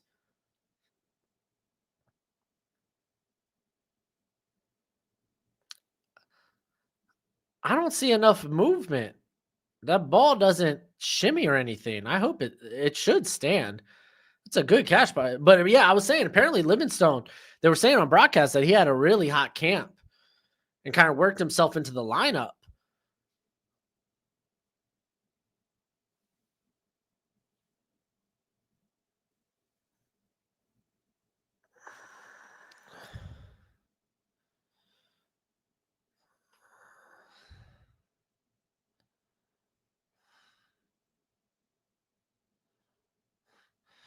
Remember Texas going crazy after the call last year and throwing trash on the field? Yep, I do.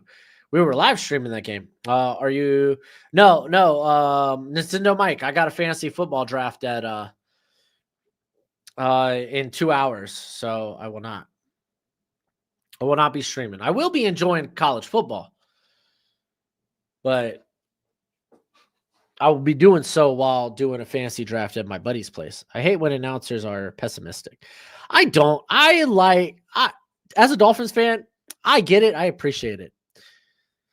Rolling on the field stands. Perfect.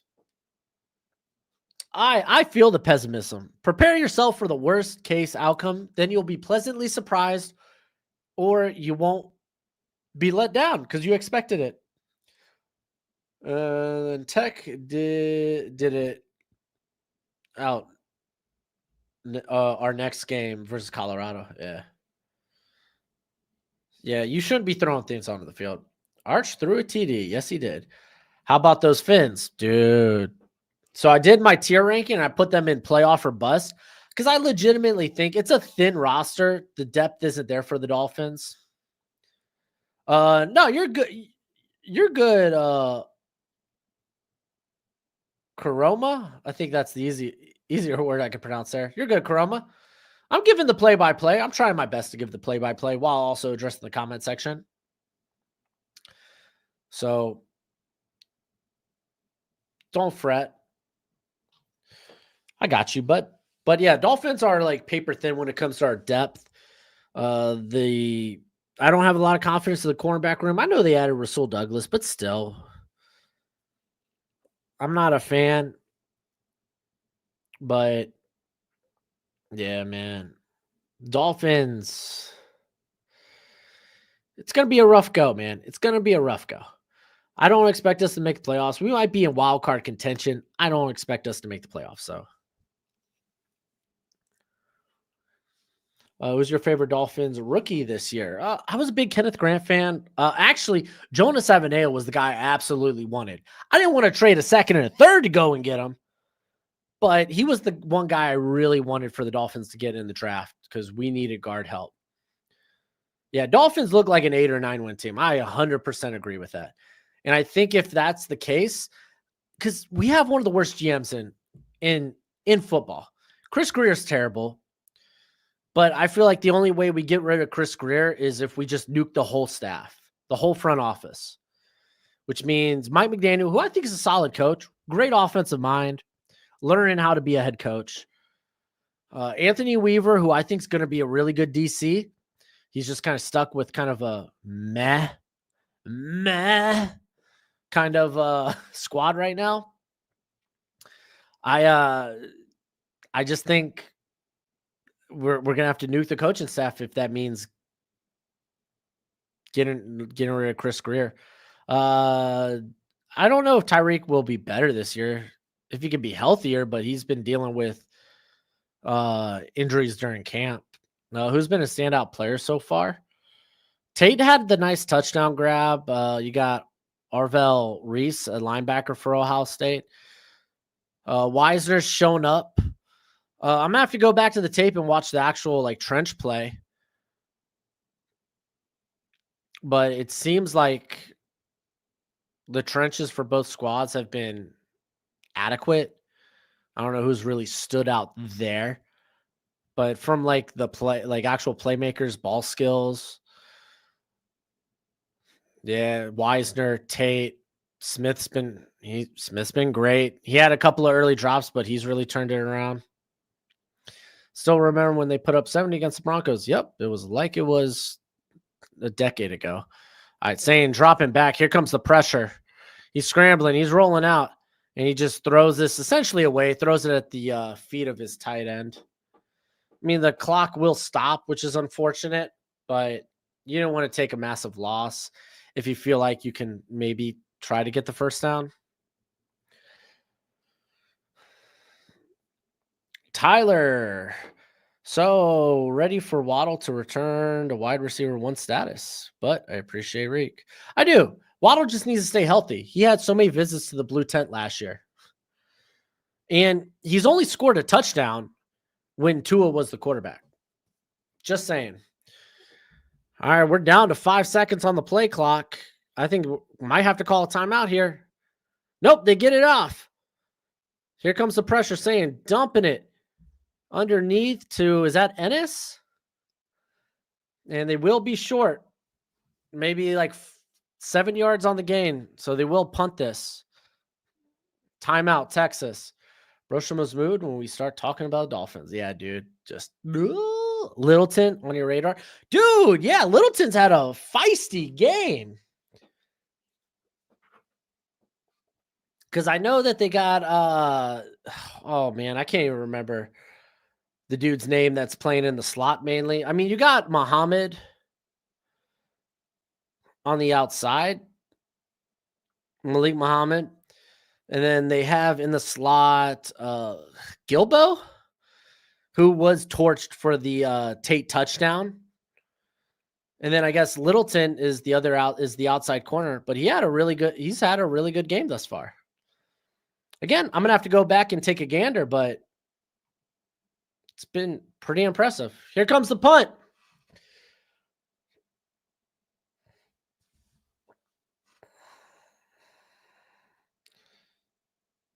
And line drive. Oh, they're gonna let it bounce. Okay, sure, why not? They're going to get the ball at their own 15. They're going to need an 85-yard drive to tie this ball game up. Seemingly, again, have to hit the extra point. They have the time. You have the 2-minute timeout. You have 1 timeout of your own. The clock stops after first downs. Clock stops if you go out of bounds. There's a lot of ways to stop the clock. There is more than enough time. So, Texas, go out there and make a play, bro. Oh, he's a true freshman? Oh, bro, he ain't going to be on my radar till 2028. Not even going to be watching him next year. All right, Manning tries to get it to Wingo just out of the reach, just a little high. Again, going back to that, just Manning not able to be in rhythm, man. Not able to get in rhythm. You haven't really seen that consistency throw to throw from Manning quite yet.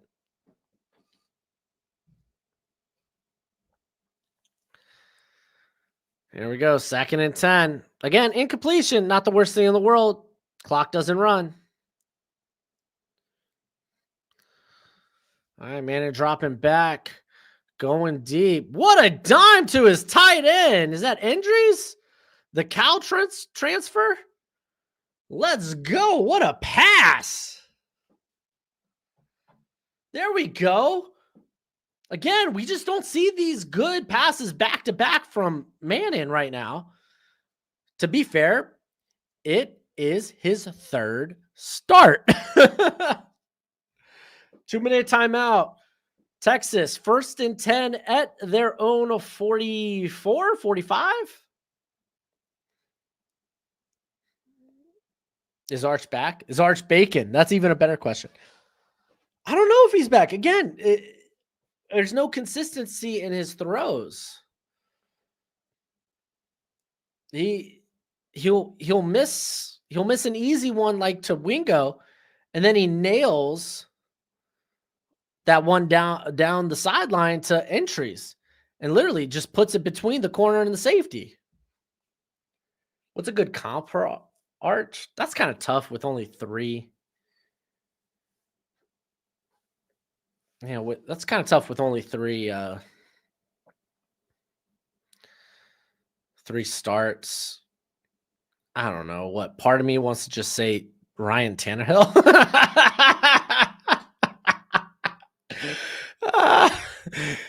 That comp gets nobody excited. I see a lot of JJ McCarthy in his game. Ooh, that's not a bad one, actually. That's not a bad one. That's much better than what I came up with, or at least a lot more encouraging. Daniel Jones right now.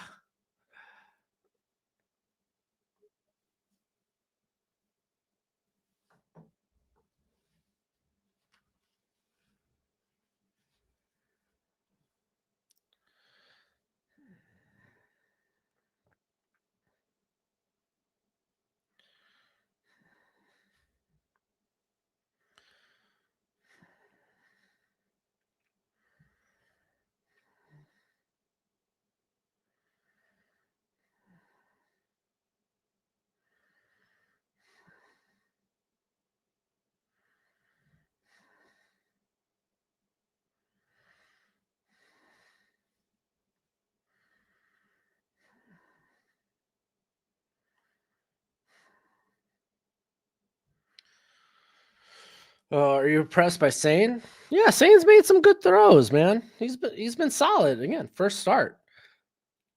I already saw a Photoshop of Daniel Jones' face over Arches. That's funny. It's funny because Tannehill went to the A&M. Tannehill was also a former wide receiver. Why is Shane Gillis wearing UT gear in this ad when he's a Notre Dame fan and famously at that? I don't know, because money will make you do some things. That's why, Kirito. All right. 1st and 10. They hand it off. Wisner picking up a few yards. I don't know if you really want to run the football with 1:50 left, especially up the middle, unless you're going to, I mean, you got to stay in tempo or up tempo. He's dropping back, going to get it out to entries, and he throws it behind him. This is what I'm saying, man. This is what I'm saying. Inconsistency, not in rhythm. After a Boehner throw, he throws it behind, misses a wide open target. This seems like a good year to need a tight end in the draft. Oh, there's tight ends need a kind of, there's good tight end talent that need to show the production. I wouldn't say this is like a good tight end class just yet, but I love Kenyon Sadiq. He's a freak athlete. All right, 3rd and 5, 5 on the play clock. Wisner in motion. Here comes pressure, and he throws it to Wingo. Should have been caught, but it was behind. Golly, dude, that was wide open. That would have been easy money. Dude, that's thrown behind.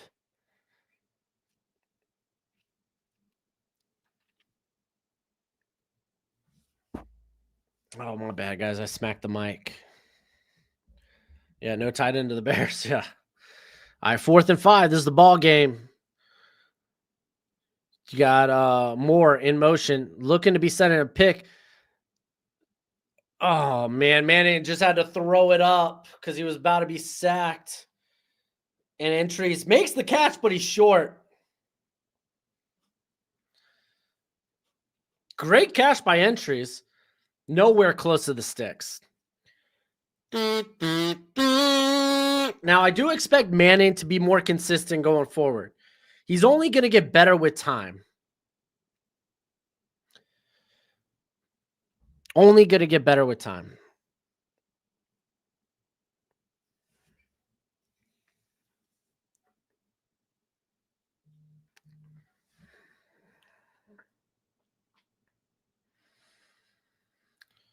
Oh, dude, Baker has had a rough go of things today, man. I think this is his first start, right, for Texas? Ooh. Why do you kind of look like Matt Patricia? Boy, I don't know why I get that a lot. Is it the glasses? Am I not allowed to wear glasses ever again? Sorry, dude. My eyes were hurting. And here we go with the knees. That's your ball game, ladies and gentlemen. All right. Texas calls another timeout. I guess technically they get a punt. Because what? It's gonna be like 5 seconds left on the play clock. But yeah, no, they're gonna just run this sucker out. That's the game. All right, let's do a quick scud. Hit the refresh button.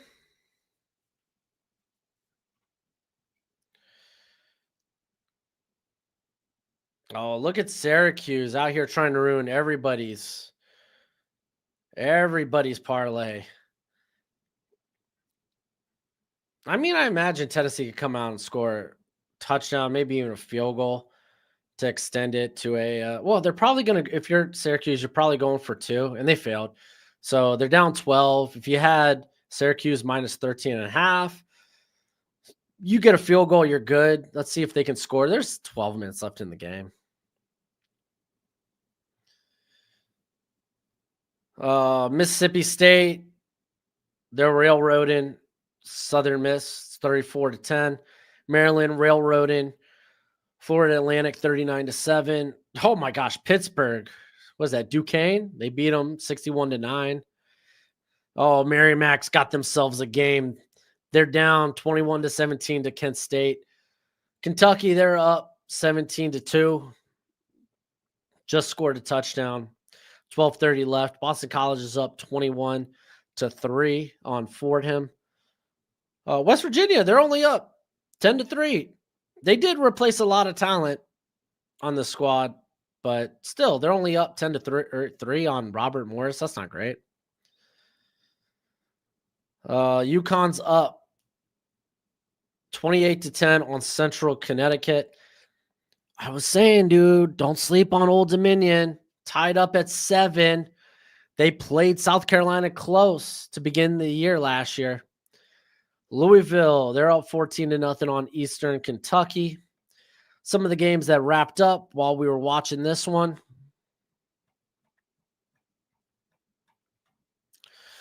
Obviously, Ohio State beats Texas 14-7.